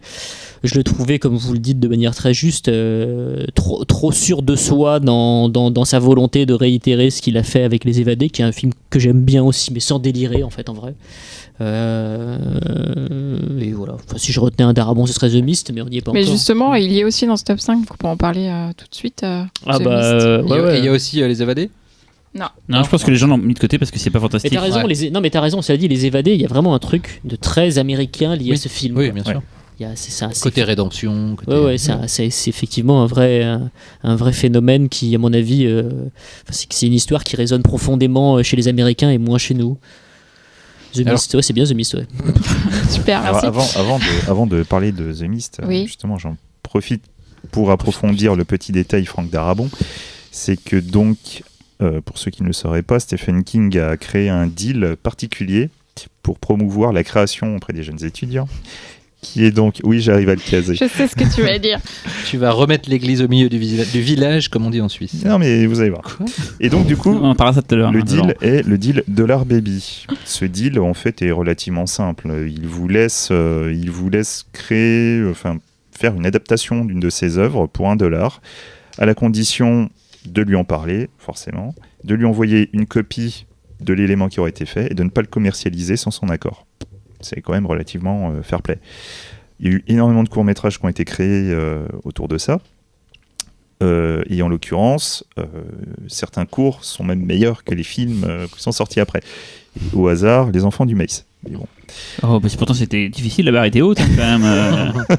Ils ont fait plein des Enfants du Maïs, hein, donc ils ont le temps de bien foirer la Et franchise. il se trouve que dans ces jeunes étudiants, le réalisateur qui a fait la meilleure adaptation de court-métrage est un petit gars du nom de Franck Darabont, qui avait donc pris la nouvelle The Woman in the Room, hein, qui est en fait une nouvelle qui parle de deuil. C'est fantastique, mais un fantastique très intimiste, comme Stephen King a pu en faire beaucoup. Et en fait, dans ce court-métrage, que j'ai vu il y a très longtemps, donc je ne vais pas vous redonner tous les détails, mais il y a toute la patte d'Arabont. Tout ce qu'il a fait après, c'est Les Évadés, La Ligne Verte, on voit ce qui lui plaît chez Stephen King. Le côté introspectif, le rapport avec pas tant à la fois la culture américaine, mais aussi l'actualité de la société américaine. Et pour moi, justement, le moment où il va vraiment arriver à donner le potentiel maximal de ce qu'il aime chez Stephen King, et où vraiment ça va s'imbriquer parfaitement, pour moi c'est The Mist. The Mist, il y a tout, quoi. Il y a un vrai élément fantastique comme dans le court-métrage, et quelque chose de puissant émotionnellement. Et bon, voilà, j'ai adoré The Mist en tout cas. Cyril, toi? Alors, The Mist, moi je pense que c'est peut-être un de mes 3-4 préférés d'adaptation de King en fait. J'ai eu, dans le malheur, mais la chance de ne pas voir le film en salle en fait. Et je l'ai découvert en vidéo, en Blu-ray, et je l'ai découvert surtout en noir et blanc, voilà. Sachant que Recadré 4 tiers aussi, c'est non, ça? moi j'avais le Blu-ray, j'avais le Blu-ray américain, donc j'avais le DVD français recadré. En fait, non mais attends, Darabont, quand le film est sorti en vidéo, disait qu'en fait, idéalement, il aurait voulu le tourner en noir et blanc pour rendre hommage au film d'horreur des années 50.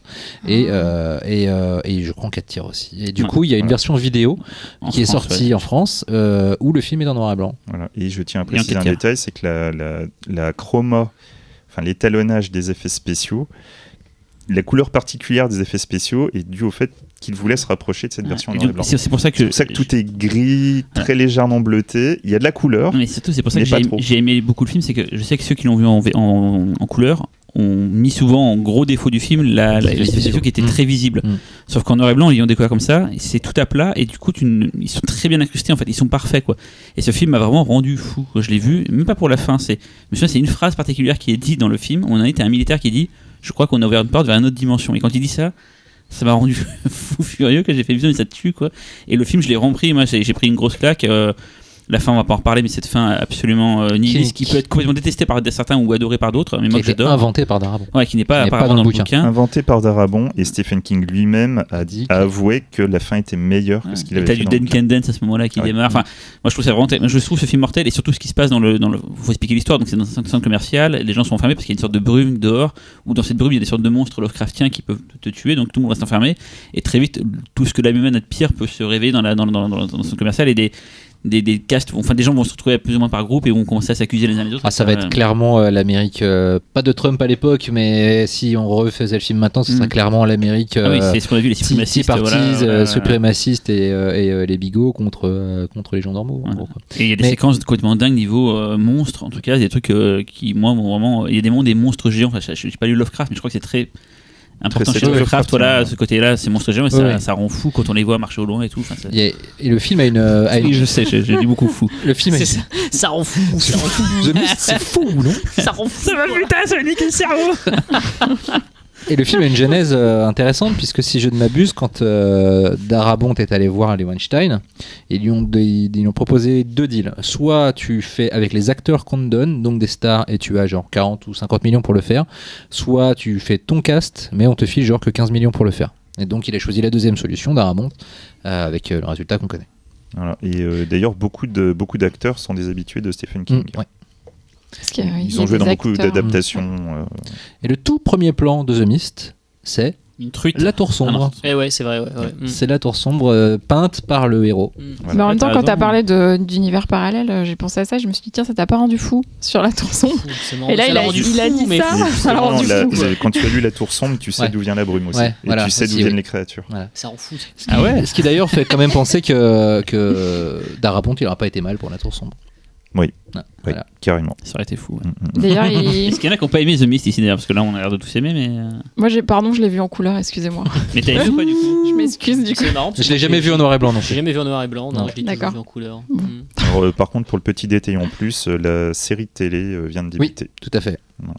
Vient de quoi? De débuter aux États-Unis. Oui, de débuter, oui. Elle vient de débuter. C'est un mot qui veut dire Elle vient de débiter. Débiter. J'ai la débite. Je sais pas, c'est comme Vas-y, en je te français, débite, français. Débite. Si c'est aussi bien Vas-y, je que te débite, Dôme, je crois que ce sera pas la peine de regarder. Ouais, voilà. Ok, bah on va regarder ça parce que faute de série Tour sombre. Parce qu'on aura d'ailleurs tout un pifcast à faire sur les séries télé adaptées de Stephen attention, King. parce que Beaucoup trop d'idées de pifcast. C'est calme, Laurent. Sur la tour sombre. La série de La Tour Sombre n'est toujours pas annulée. Ah bon? La série? Ah bon? Ouais. Mais je croyais que ça s'embriquait avec le film. J'ai lu il y a 2 jours qu'elle était annulée, moi. Ah, ça y est. Ouais, Alors, pas pareil, La Tour Sombre. Moi, c'était genre il y a une semaine, donc elle bon. était annulée depuis. Ouais, bah, Mais c'était la jeunesse de Roland, c'est tout. Pour peu que ce soit relancé quand ce pifcast sera diffusé. Non, peut-être. ça va relancer. Ah oui, ça me rend fou. On avait sur Frank Darabont, vous aviez des choses à ajouter ou c'est bon? Non, c'est bon. Est-ce un réalisateur qui existe hors King? Parce que The Majestic, c'est pourri. Ouais. Parce que voilà, il y a des mecs comme ça. The Walking Dead saison 1. Il est quand même responsable en grande partie des problèmes dans Walking Dead. Je suis désolé. Oui. Non, mais parfois il y a des choses. Enfin, c'est un truc auquel j'avais pensé. C'est est-ce que ce mec existe? Est-ce qu'il a une enveloppe artistique hors Stephen King? Et aussi, est-ce que parce que ça, c'est un truc qui est jamais abordé.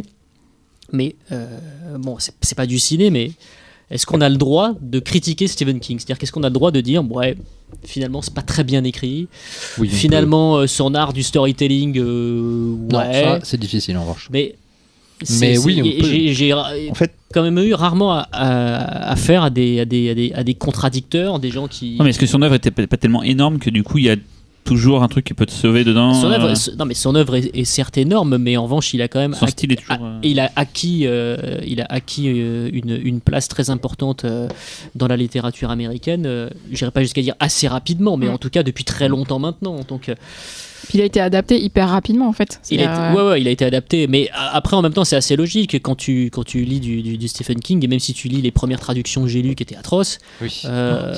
J'ai relu celle de Salem il y a pas longtemps. Ah ouais, c'était quand même traduit, c'était vraiment traduit à la truelle. C'était les éditions François-Zir, je crois. Et c'était François-Zir. Ouais.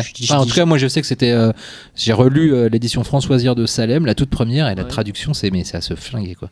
Mais pour certains réalisateurs, j'imagine que c'est quasiment du prêt à tourner en fait. Enfin, il y a quelque chose qui se met en place en fait en termes d'imaginaire et qui semble, et c'est à mon avis le piège, simple en fait. Mais il a de toute manière, quand tu lis ces bouquins qu'il a écrits sur Anatomie de l'horreur et écriture, donc qui sont un sur l'horreur, le genre en lui-même, et un autre sur l'écriture. Ce qui est génial, l'écriture c'est vraiment, si vous écrivez ou si vous avez envie d'écrire, il faut vraiment lire. Même faire du scénario de film d'ailleurs, c'est pas seulement le roman. Oui, c'est vraiment tout en fait, n'importe quoi. Les listes de courses, ça marche. Si tu fais, bah oui, parce qu'il te dit en gros qu'il faut que tu te lèves le matin pour faire ta liste de courses. Si tu l'as fait trop tard dans la journée, t'es niqué quoi. En gros, c'est un bouquin C'est un bouquin de 200 pages pour te dire si tu veux bien écrire, écris tôt. Non, écris tôt. Ouais, c'est toi qui as fait la blague. Hein, ouais, non, mais c'est une blague pourrie, alors c'est pour ça que tu check. Voilà, ça y est. Je suis vraiment le responsable de tout, là, le catalyseur des. Non, mais, c'est surtout qu'en fait, tu vois en lisant écriture qu'il professe une économie de. Il parle de QI, On va pas y arriver là, je crois. Il professe quand même. Il les professe en il professe, voilà. Il professe une économie d'écriture, notamment par exemple, un de ses conseils qui m'intéresse le plus, c'est proscrire les adverbes. Il dit si jamais tu mets un adverbe à un moment, c'est que en fait t'as rien à dire, donc change ta phrase. Enfin voilà. En fait, il y a une économie. C'est le mec qui te fera jamais une description qui va commencer à partir dans le poétique. C'est l'anti Melville par exemple. C'est l'anti Moby Dick. C'est complètement l'inverse. Pas Jean-Pierre. Pas Jean-Pierre. Il va toujours écrire directement pour s'adresser à ton ressenti le plus immédiat. Et pour moi, je pense que c'est ce qui fait que quand on lit ces bouquins, on n'a aucun problème à se projeter dans les univers, et les réalisateurs n'ont aucun problème à y voir des films, je pense, parce que vraiment tout est là de façon très directe, sans vraiment. Peut-être qu'il y a seulement La Tour Sombre justement qui demande un effort d'imagination pour matérialiser l'univers. Et puis c'est parce que c'est aussi un roman méta, quoi. Oui, donc, c'est ça. C'est extrêmement méta. Mais et puis quand il te parle d'une tribu qui ressemble plus ou moins à des Indiens, qui va être attaquée par des hommes loups, et que d'un coup un train géant qui parle va arriver, et psychotique. Ça. Et psychotique, voilà, ça rend fou. Et les concepts sont tellement étranges que là, oui, il faut que tu fasses un effort pour recréer toi-même l'univers. Mais en règle générale, dans les bouquins de Stephen King, il n'y a aucun effort à faire, parce que aussi son premier conseil d'écriture, c'est écris sur ce que tu connais. Ouais, mais les axes de caméra aussi indiquent les acteurs qui doivent faire le catering. En fait, Stephen King a aussi une manière, il utilise une méthode particulière pour l'écriture qui s'appelle la méthode intuitive. Et en fait, la méthode intuitive implique de poser des éléments et ensuite de d'étendre ces éléments. Tu as un personnage, en fait, les événements vont découler des actions des personnages, de la psychologie des personnages. Ce qui fait que les histoires, des fois, même s'il a une fin en tête, ça ne veut pas dire que l'histoire va vraiment aller sur cette fin-là. C'est le cas sur énormément de romans, et des fois, il est lui-même surpris par les fins. Voilà. En l'occurrence, Cujo, la fin du livre n'est pas du tout la fin à laquelle il pensait à la base. Et il a regretté d'ailleurs plus tard. Il a regretté. C'est vrai qu'il a eu une phase un petit peu révisionniste au début des années 2000 où il disait ça c'est trop violent, ça c'est trop sombre, j'aurais pas dû faire ça, alors que c'est ce qui a fait la qualité des trucs. Enfin, Cujo. Comme George Lucas un peu. Voilà, oui. En fait, dans les. C'est marrant, c'est un peu le sujet de la part des ténèbres aussi. C'est un peu le principe. Oui, c'est vrai, oui. Tout à fait. Ouais. Mais il a eu un problème à un moment sur certaines histoires qu'il considérait après comme étant trop sombres et sans espoir. Comme Cimetière. Cimetière, exactement. Ouais. Alors que d'ailleurs dernièrement tous ces bouquins parlent de nostalgie, d'amour, tout à fait. D'ailleurs ça. Et vous adhérez du coup à ce revirement C'est une évolution. Ça reste intéressant. Elle est logique pour le bonhomme et ça reste intéressant. Oui. Revival. Dans ce registre-là, je serais même tenté de dire que l'un de ses meilleurs bouquins. Alors c'est pas un de mes bouquins préférés, mais il y a vraiment quelque chose, je trouve, c'est Cœur perdu en Atlantide, qui est en fait un recueil de 5 nouvelles qui sont interconnectées autour d'un personnage. Et en fait, c'est une véritable réflexion sur les enfants de 68 qui avaient des rêves, qui avaient des espoirs. Qu'est-ce qu'ils en ont fait ? C'est pas très reluisant. Et du coup, on va vraiment en filigrane retrouver toute l'histoire des États-Unis. Et dernièrement, Revival, qui devrait être normalement adapté, je crois, l'année prochaine. C'est vraiment King qui s'interroge sur la mort, qui arrive à grands pas. 22-11-63, c'est quand même aussi un personnage qui retourne dans l'époque de sa jeunesse, qui essaye de changer des choses. D'ailleurs, la série télé est sympa, mais pareil, le bouquin d'abord. Le bouquin est peut-être pour moi le dernier chef-d'œuvre de King. Et justement, sur ce bouquin-là, c'est l'un des rares bouquins où il n'a pas utilisé la méthode intuitive. Il a fait un vrai travail de recherche, il a vraiment posé des éléments. Il y a peu de bouquins où il l'a fait, il y a celui-là, il y a Insomnie, il me semble. Comment vous savez ça ? C'est une interview qui dit ça ou c'est qu'il a... Oui, c'est en interview qu'il le précise. Il donne quand même les clés de fabrication de ses œuvres, c'est quand même... Oui, assez souvent. L'écriture, c'est ça. Hein, oui. Et puis même dans tous ces bouquins, comme tu le disais tout à l'heure, il y a une préface, une postface où il parle souvent des circonstances de naissance des œuvres. Et 22-11-63, le bouquin d'ailleurs aussi où on retrouve des personnages de ça. Et c'est pas du tout un écrivain mystérieux. Il écrit aussi des scénarios, j'imagine. Il y a peut-être certains films. Oui, d'ailleurs, il est pas très bon en il a- écriture de scénario. Ah ouais. Non. Ni en réalisation. Bah oui. Il a réalisé Mais bon, aussi. passons, reprends les rênes. Oui, Alors, oui. nous étions donc à The Beast. Non, mais on était à The Mist, mais du coup, on avait fait le tour des films de Darabont. Et il y a 3 autres films qui ont été cités et qui ont des réalisateurs plutôt prestigieux, notamment Carrie de Brian De Palma, Un qui est film d'ailleurs qui la fait mal au première doigt. adaptation, il me semble, de King, Oui, tout à fait. Tout à Ouais. fait. Et pas la moindre. en 1976. Ouais, compris la variette. Et il y a eu une autre adaptation en 2011, mais bon, pas la Deux peine d'en même. parler. Il y en a eu deux. Deux. Il y a eu un passé au téléfilm pif, aussi avec, d'ailleurs. Il y a eu Là, du coup, on est Carrie vraiment 2, sur, une version sur avec un Angela Bassett. réalisateur Ouais, qui Carrie 2, la s'empare haine. de l'univers. Enfin, j'ai pas lu le livre non plus, donc. Oui, il s'empare. En Le fait, il livre est s'empare. particulier. Oui, hein. en fait, il s'empare surtout de. Pour le coup, c'est peut-être un des livres avec la matière la moins cinématographique en termes d'écriture pure, puisque en fait, c'est un livre épistolaire, donc il n'est basé que sur des lettres échangées ou des articles de journaux. Donc, dans l'absolu, c'est compliqué d'en faire. Enfin, le scénario n'est pas là tout près. Il y a un boulot de réadaptation, et c'est marrant parce que finalement, quand tu n'as pas lu le livre depuis longtemps et que tu as vu le film de De Palma, tu as presque tendance à te rappeler que le bouquin est écrit comme dans le film, en fait. Et puis, quand tu te replonges dedans des années après, tu t'aperçois que ça n'a rien à voir en matière de structure.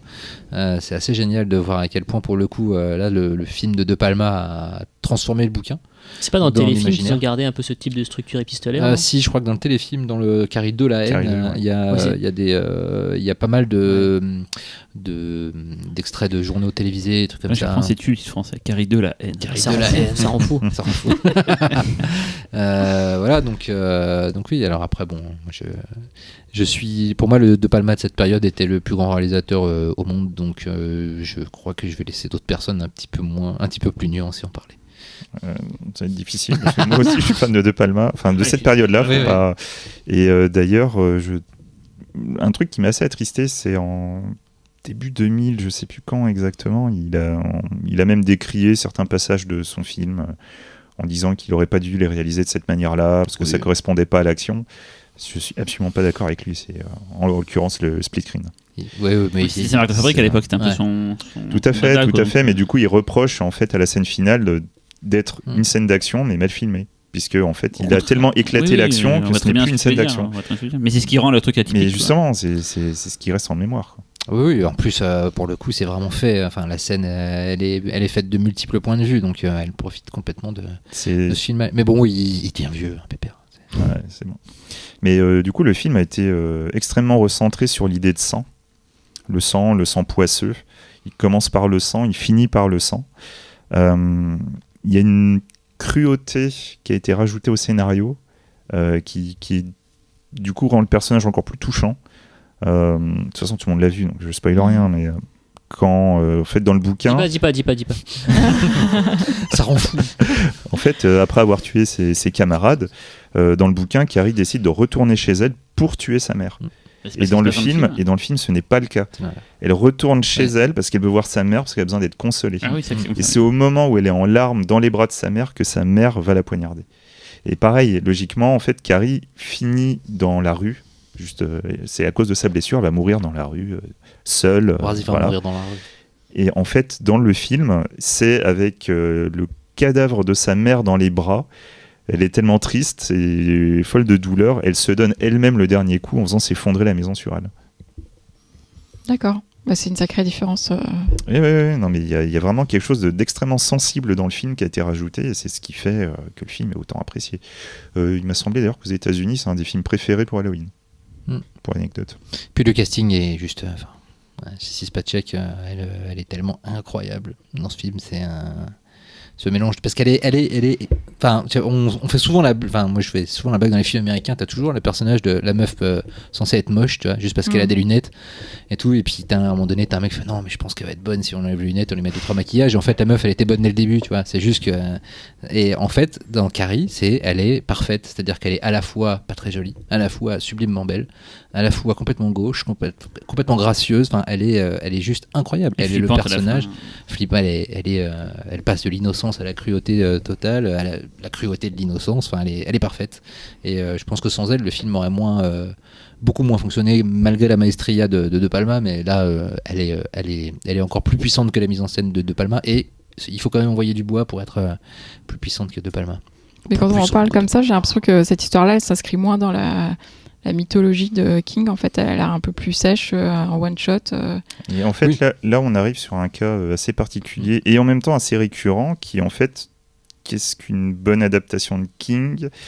Et là, c'est une adaptation totalement réappropriée. On s'éloigne de l'histoire, dont des points, on est carrément à l'opposé, mais on arrive à faire une excellente adaptation qui reste dans l'esprit. Et du coup, Du coup, il y a Shining de Kubrick qui Et est juste aussi corrigez-moi si je Ouais. me trompe, une dernière chose sur Carrie. L'adaptation a été réalisée la même année que l'apparition du livre, n'est-ce pas ? C'est quasiment. C'est après, très proche, mais, c'est très très proche. C'est 2 ans après. Ouais, c'est ça. 2 ans C'était après, 76 le bouquin et 78 le film, si je ne m'abuse. 74, 76. il n'était pas aussi connu à l'époque, King. Des conneries. C'était pas encore, il était pas encore aussi connu à l'époque. C'était pas. Ah non, certainement Ouais. pas. C'est suite à ça, je pense que. Et en fait, c'est Complètement. à cause du succès de Complètement, Carrie bien sûr. que tous les studios ont voulu commencer à adapter les adaptations de King. Bon, le deuxième étant Les Vampires de Salem.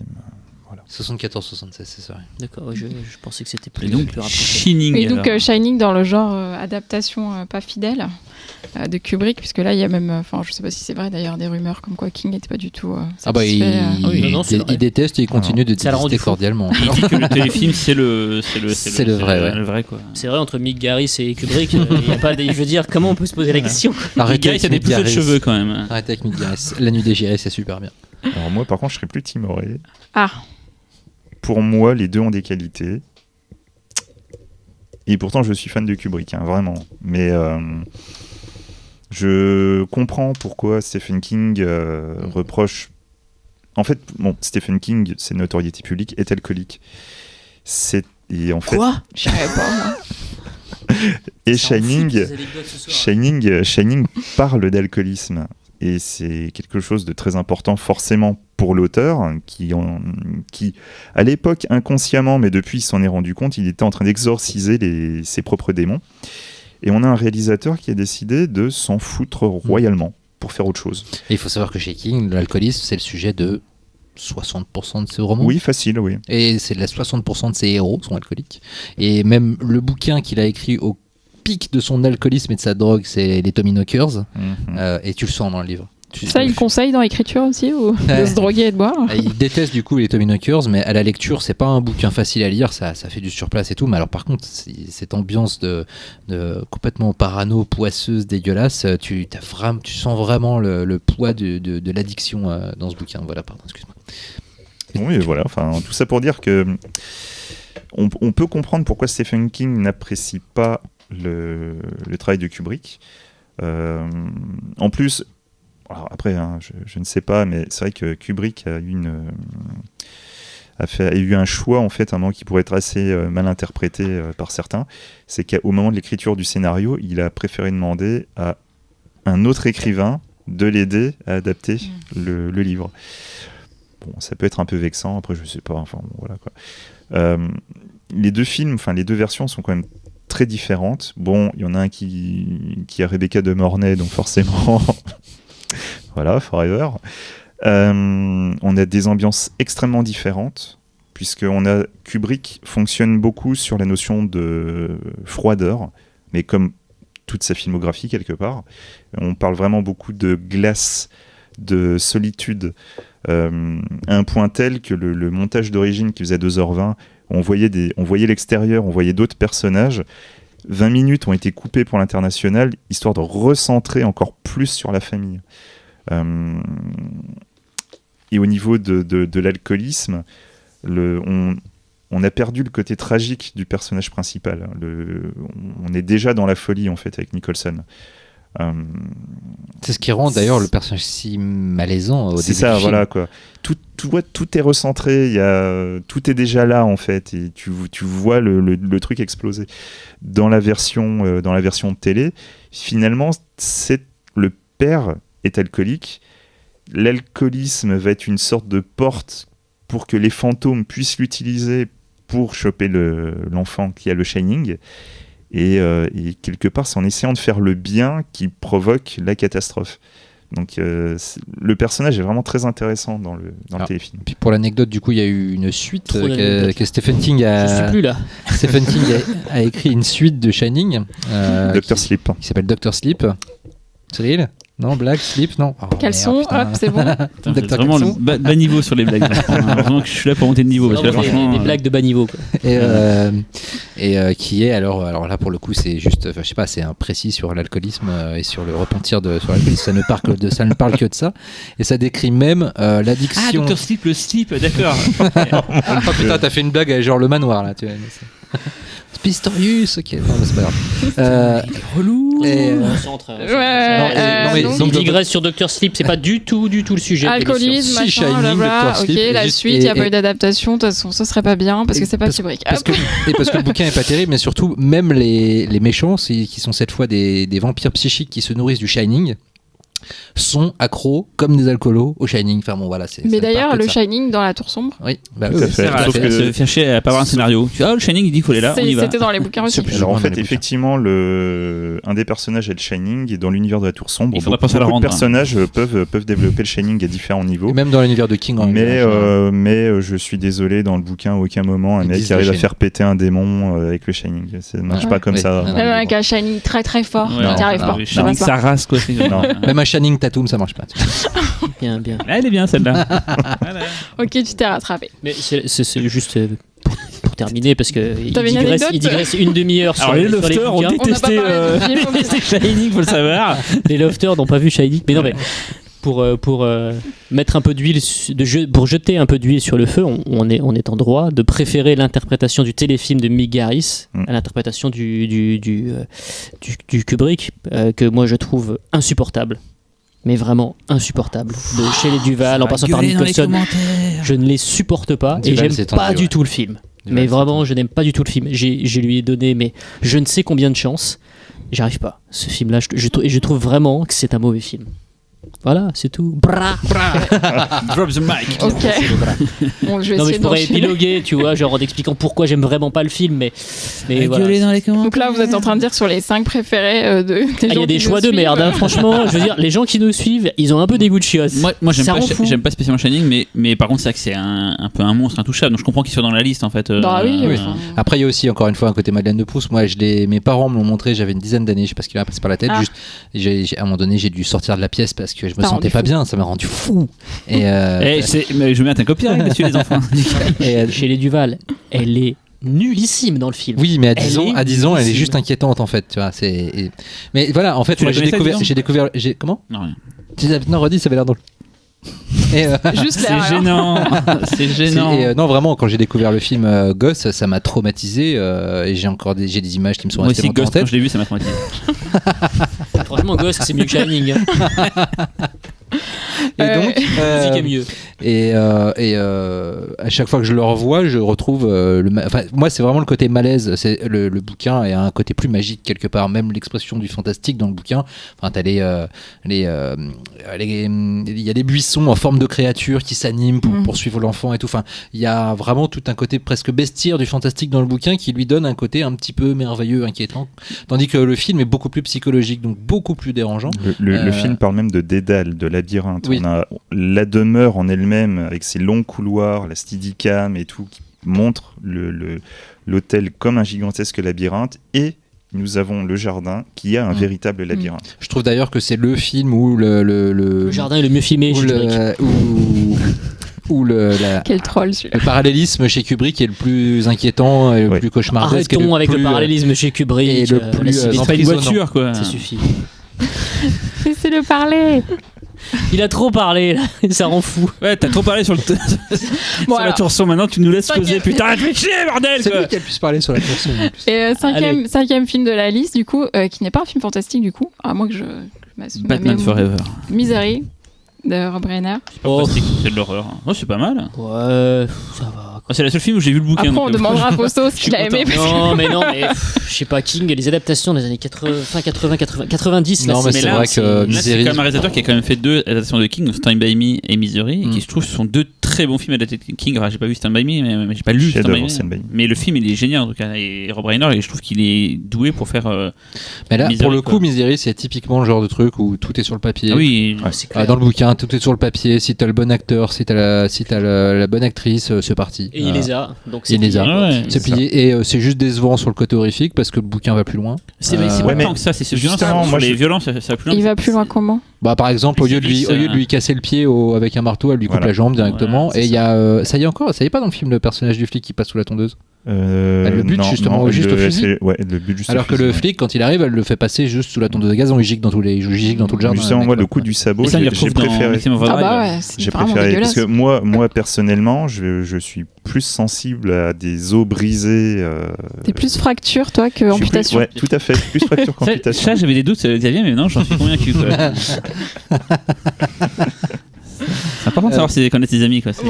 Mais donc Du voilà, coup, c'est un bon film, mais Oui. C'est policé, on va dire. Tu nous as convaincus. Mais c'est un King qui est facile à aimer. Tu vois. Il n'y a pas, c'est pas grandiloquent, il n'y a pas non plus de prise de risque. Comme tu dis, c'est évident de réussir par rapport au bouquin. Donc c'est un film qui est bien, mais c'est vrai qu'effectivement, c'est pas ce qu'on peut. C'est pas clivant, quoi. Voilà, c'est ça. Voilà. Bon, Après, ça, Fausto, allez, cite-nous un film qui Ah oui, pour tiens, toi voilà. est un bon film adapté de. Peur bleue. Mais j'aime beaucoup Peur bleue. Troll. Non, non. Attention, Peur bleu, on parle pas du film de requin, on parle du film de loup-garou Non, j'aime en beaucoup fauteuil Peur roulant. bleue. J'ai toujours rêvé d'être un enfant en fauteuil roulant. Genre, qui démarre pas, genre merde, vas-y. Tu sais d'avoir un petit fauteuil qui Peur va bleue super qui- vite. Peur bleue qui n'est pas une Silver Bullet. adaptation, qui est un scénario écrit directement par Stephen King et qui est sorti en librairie directement sous sa forme de scénario. Ouais. Silver Silver Bullet. Bullet. Et qui en fait à la base devait être un calendrier. Alors ça, je savais pas du tout. Alors là, Voilà. Alors. gros, Ah oui, dans parce que chaque le chapitre, game, c'est ça, ça c'est en l'année, fait, à la base, c'est l'année du ce mec loup-garou. rend fou, quoi. Voilà, à la base, Peur bleue était une proposition de calendrier à Stephen King où chaque mois il y aurait une image et lui en fait allait écrire un texte lié à l'image. Chaque jour, il mettrait un Et mot, en fait, voilà, c'est pour ça que ça s'appelle l'année du loup-garou. Tous les 28 jours, le loup-garou va se réveiller et va tuer quelqu'un. Et donc, on suit vraiment cette année complète. Après le calendrier Calara Morgan, le calendrier du loup-garou, je Et choisis. du coup, il y a être à poil dans les deux cas. Il y a, je sais pas si les éditions poche sont pareilles, mais logiquement, le bouquin grand format, il y a vraiment de magnifiques illustrations à chaque fois. Le bouquin est pas mal, il est assez intéressant et King lui-même aime bien se vanter. Je précise en se marrant, c'est le premier livre adapté d'un calendrier que vous verrez. Et je pensais pas qu'on parlerait de Silver Bullet dans ce podcast oui, en fait. T'étais sérieux, Non, Fausto non, non, Ah, non, oui, parce parlerai.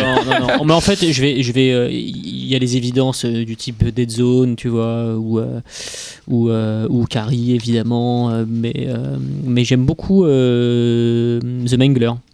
En fait, je trouve ça assez sous-estimé. Je crois que le titre français, c'est La Presseuse. C'était dans Danse Tout à Macabre. fait. Ouais.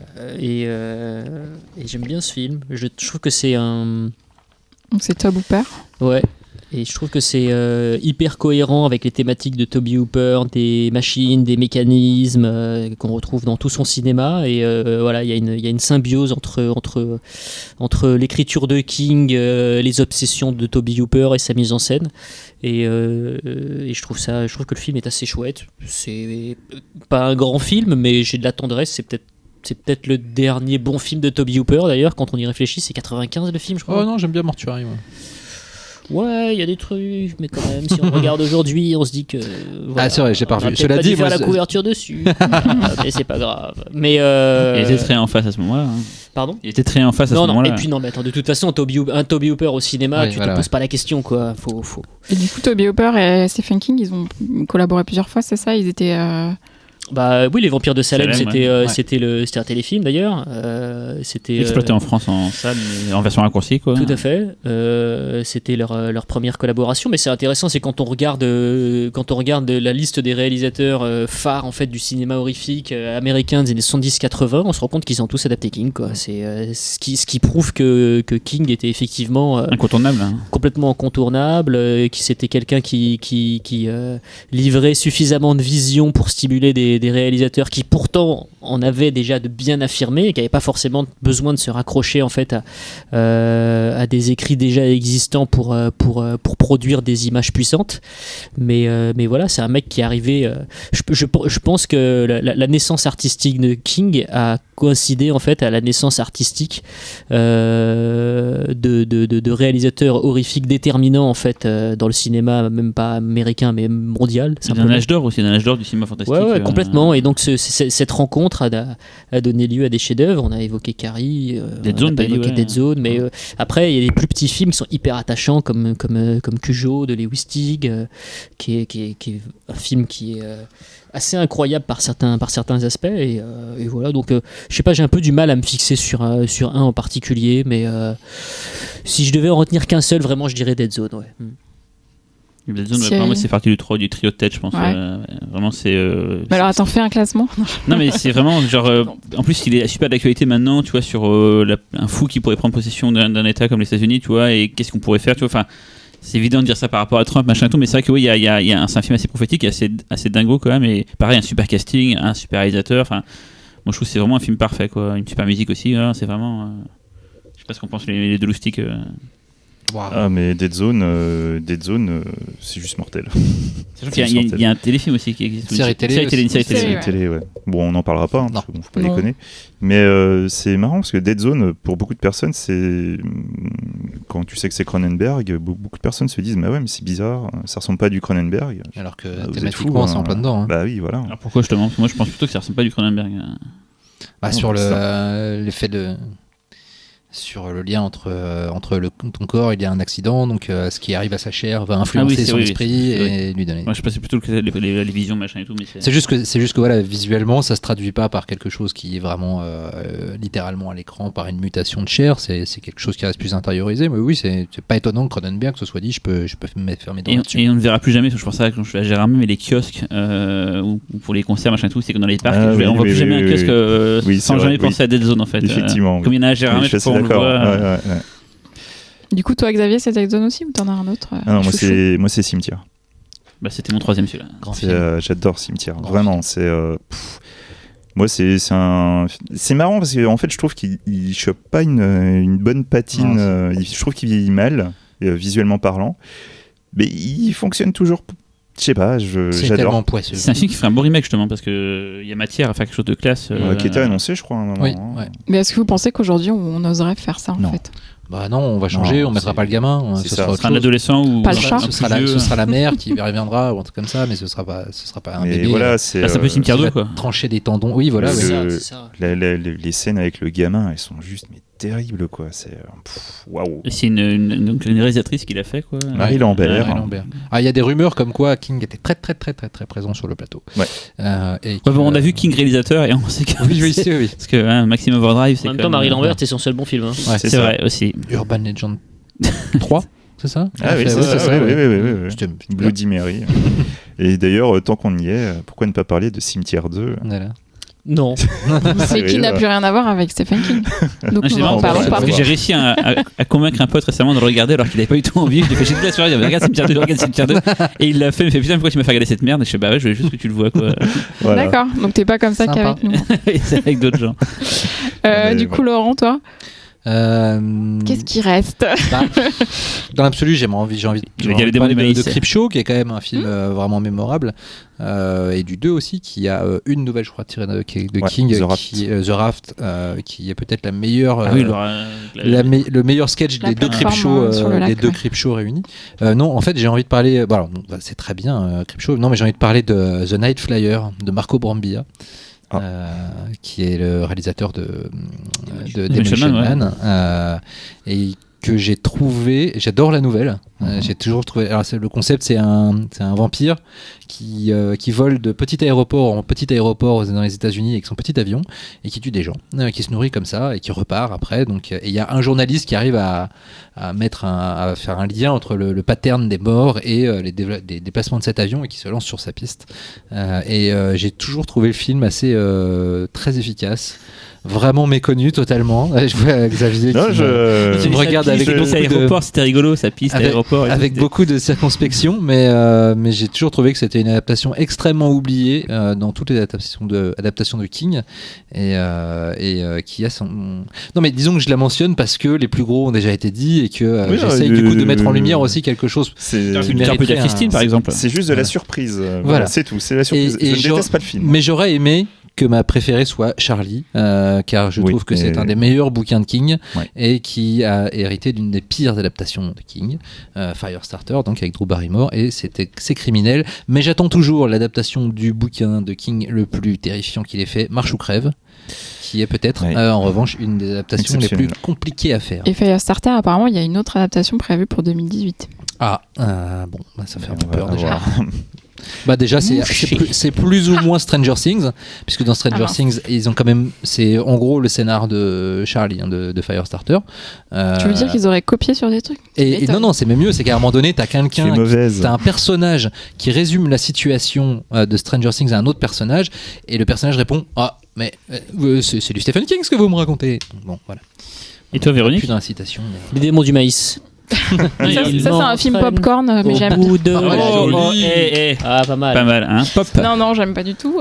Non, j'aurais dit Carrie ou Cimetière, en fait. Mais après, j'ai lu des nouvelles de Stephen King et un roman, et c'est pas un roman qui a été adapté, donc. C'était lequel? C'était Jessie. Qui va être adapté par Mike Flanagan, le réalisateur de Oculus, de Rush, je me demande bien comment il va faire. Voilà, on est d'accord. Voilà. Mais en revanche, pareil, c'est un beau défi, et Flanagan, je pense que c'est pas le plus mauvais pour le faire. En plus, il rêve de le faire depuis très longtemps. Et je pense que s'il rêve de le faire depuis longtemps, c'est qu'il a certainement réussi à craquer le truc pour en faire quelque chose de sympathique. Et Christine, personne parle de Christine du coup. Moi, j'aime pas Christine. Voilà. Christine, t'aimes pas non Fausto plus, a eu son coming out sur Shining. Moi, j'adore Christine. On l'avait passé d'ailleurs, on a fait une nuit pif, on avait passé Christine, Cimetière. Elle n'était pas venue, c'est j'avais dormi, parce qu'elle avait dit non quoi. Christine, je On viens avait pas. passé Carrie le remake. Oui, ok. Enfin, la nouvelle version. Première française, attends. Bien sûr. Attends. On l'avait pas vu, on savait pas. Non, Dévoile pas les secrets moi du je trouve kiff. ça pas si nul. Non, c'est c'est pas super si nul. Christine. Non, mais Christine, oui, sur très chouette Christine. film. On va commencer à parler de John Carpenter, on en a pour 1h30. Non, mais c'est sûr qu'on n'a pas cité alors que. Non, mais c'est un genre. Il y a celui-là qu'on n'a pas cité, on n'a pas cité non plus. J'ai cru que t'allais éteindre mon micro. Ah, ça y est, on fait la liste. Non, mais je c'est le moment où. je voyais que c'était les Crip Show, mais c'est. Non, juste, il y a les grands Kings. C'est vrai qu'on passe à côté de Crip Show, comme tu as dit, on a un peu parlé de Christine. C'est vrai qu'on passe après de Stand By Me. Bon, on en a parlé, hein. Dreamcatcher, vous en avez pas parlé? Darkseid, les contes de la nuit noire. Dreamcatcher, je suis peut-être le seul sur Terre à trouver le film très très bien. Là, c'est Moi, je trouve ça incompréhensible. rigolo. Non, mais si. non. Rigolo, la première Après, je l'ai demi-heure pas revu rigolote. depuis, mais Après, à c'est un l'époque, crime. j'avais beaucoup aimé à l'époque. Après, on est d'accord, c'est un crime. Mais le film. voilà, Mais quoi. la première demi-heure est rigolote, surtout C'est la soupe aux choux version gore. Quoi. Surtout C'est avec l'anus qui explose. Mais voilà. Et en tout cas, dernièrement, il n'y a pas eu d'adaptation. Enfin, là, on est toujours en train de parler de films assez vieux. Bah si, The Mist, c'était il y a 10 ans, quoi. Ah si, il y a une adaptation absolument géniale, Cell Phone. Superbe, chef-d'œuvre. C'est de l'ironie. Oui. Non, le bouquin était vraiment pas mal. Elphone, plus rien. c'est un bouquin de Cellulaire. Cellulaire. Ah, je crois que je parlais du film de Non, James non. Scott, Bref, on est d'accord. Non mais là par exemple Cell Phone c'est Que typiquement Eli le truc, Roth devait réaliser. tu as tout sur le papier mais t'as filé ça à n'importe qui a fait n'importe quoi. D'accord. Rémi Gaillard. Et c'est quand même le film où John Cusack commence à devenir le nouveau Nicolas Cage quand même en matière de perruque, etc. Bon, je pense Et la part des ténèbres alors. Ah, il faut en parler. Non, mais je demande parce que c'est un. Mais alors attends, c'est le mec qui veut en parler, il lance le truc, mais lui n'en parle pas. Non, mais c'est J'adore un- ça. je Je T'as préfère pas un truc à dire? Je peux en Toi, parler. tu t'es- Alors, c'est un film que j'ai beaucoup fantasmé Ah. quand j'étais gosse parce que je l'ai dans Mad Movie justement. Je vais pas faire de la promo ici, mais dans Mad Non, Movie il y avait des c'est sûr, sacrées on est photos. sur les bureaux. Il y avait des sacrées photos du film et j'ai toujours rêvé de voir ce film-là. J'ai pas été le voir en salle à l'époque, je sais pas pourquoi, et je l'ai rattrapé récemment là pour Spiffcast. J'étais un peu déçu parce que le film est bicéphale. Il y a un côté assez noir, il y a un côté assez rigolo quand en fait l'histoire c'est un écrivain donc Stephen King qui écrit des bouquins à succès qui cartonne d'horreur et à côté il essaie de se lancer dans une carrière un peu plus normale et ça marche pas trop et en fait il se rend compte que en gros son personnage qui écrit des il a une sorte de transe En fait, donc il écrit sous alias. Ces Voilà. films, ces bouquins d'horreur, d'ailleurs qui sont pas des bouquins d'horreur mais plus des espèces de polars super hardboiled et très vénères, sont écrits sous un autre nom que le sien. Voilà. Et un Comme- jour il décide comme d'arrêter le- de tuer l'ancien personnage voilà. Juste petit détail, Comme Bachman, c'est Bachman. effectivement le cas pour Stephen King qui avait un alias qui était donc Richard Bachman, qui était, qui lui permettait d'écrire ses bouquins les plus secs. C'est vraiment les plus secs, les plus violents. Rage, Marche ou crève, Chantier. Qui sont plus des bouquins d'ailleurs avec un fond social. Tout à fait, et qui fonctionnent toujours sur une sorte de rush. Il y a toujours une notion de temps derrière, quelque chose de très, très resserré à chaque fois. Marche ou crève par exemple, pour ceux qui l'ont pas lu, c'est en fait l'histoire de gens qui doivent marcher jusqu'à épuisement et le dernier qui est encore debout gagne je sais plus $1 million Oui, ou un truc comme ça. Ouais. Donc tout le bouquin c'est des gens qui marchent et ce qui se passe dans leur tête et c'est extraordinaire. Et du coup, en fait, à la base, cette astuce d'Alias, en fait, lui permettait de sortir plus de livres. Parce qu'à l'époque, c'était difficile de pouvoir sortir plus d'un livre par an. Et c'est grâce à cette astuce que, du coup, il a pu... Alors, maintenant, il en sort quoi, 2-3 par an, je crois. Hein. Il a repris un rythme de malade en ce moment. Il a repris un rythme de malade, mais il le dit lui-même, il écrit moins depuis son accident. Est-ce qu'il a des nègres d'ailleurs Je ne crois pas, non. C'est toujours lui qui écrit Non, c'est lui qui écrit à chaque fois. D'ailleurs, par rapport à Bachman, il y a eu un truc vraiment... il a fait une expérimentation où il a publié un bouquin sous le nom de Stephen King qui s'appelle Désolation. Et il a publié ensuite un bouquin qui s'appelle Les Régulateurs sous le nom de Richard Bachman. Et en fait, ça reprend les mêmes héros, ça reprend le même méchant, mais dans un cadre complètement différent. Et donc c'est comme si ces deux facettes avaient essayé d'écrire le même bouquin et avec deux résultats finalement complètement différents. Et seule Désolation a été adaptée par Mick Garris d'ailleurs, mais jamais l'autre, Les Régulateurs. Ça aurait été sympa. Et d'ailleurs au niveau des ventes, c'est bien Stephen King qui a gagné encore une fois. Sans surprise. Bon, je pense qu'on a bien fait le tour de la question. On va s'arrêter là pour aujourd'hui. Merci à tous. Vous aviez quelque chose à ajouter ou on dit au revoir? N'allez pas voir La Tour Sombre, lisez le livre. Ça en fout, quoi. C'est fou. Allez voir ça si vous voulez qu'il fasse la suite. Voilà. N'allez pas voir La Tour Sombre parce que c'est allez voir moi. ça, elle parle Mais du film, lisez pas le de livre, lisez le livre de La Tour Sombre. Oui. C'est ce qu'a écrit de mieux Stephen King. C'est un putain de chef-d'œuvre. Oui, c'est plus rapide de voir le film que de lire les livres. Non, mais tu regardes Arrête le avec film, ça, c'est t'auras suffisant. rien. C'est voilà quoi. Ce Ça film en fait, n'existe c'est cost pas. effective. Voilà. Merci, à bientôt.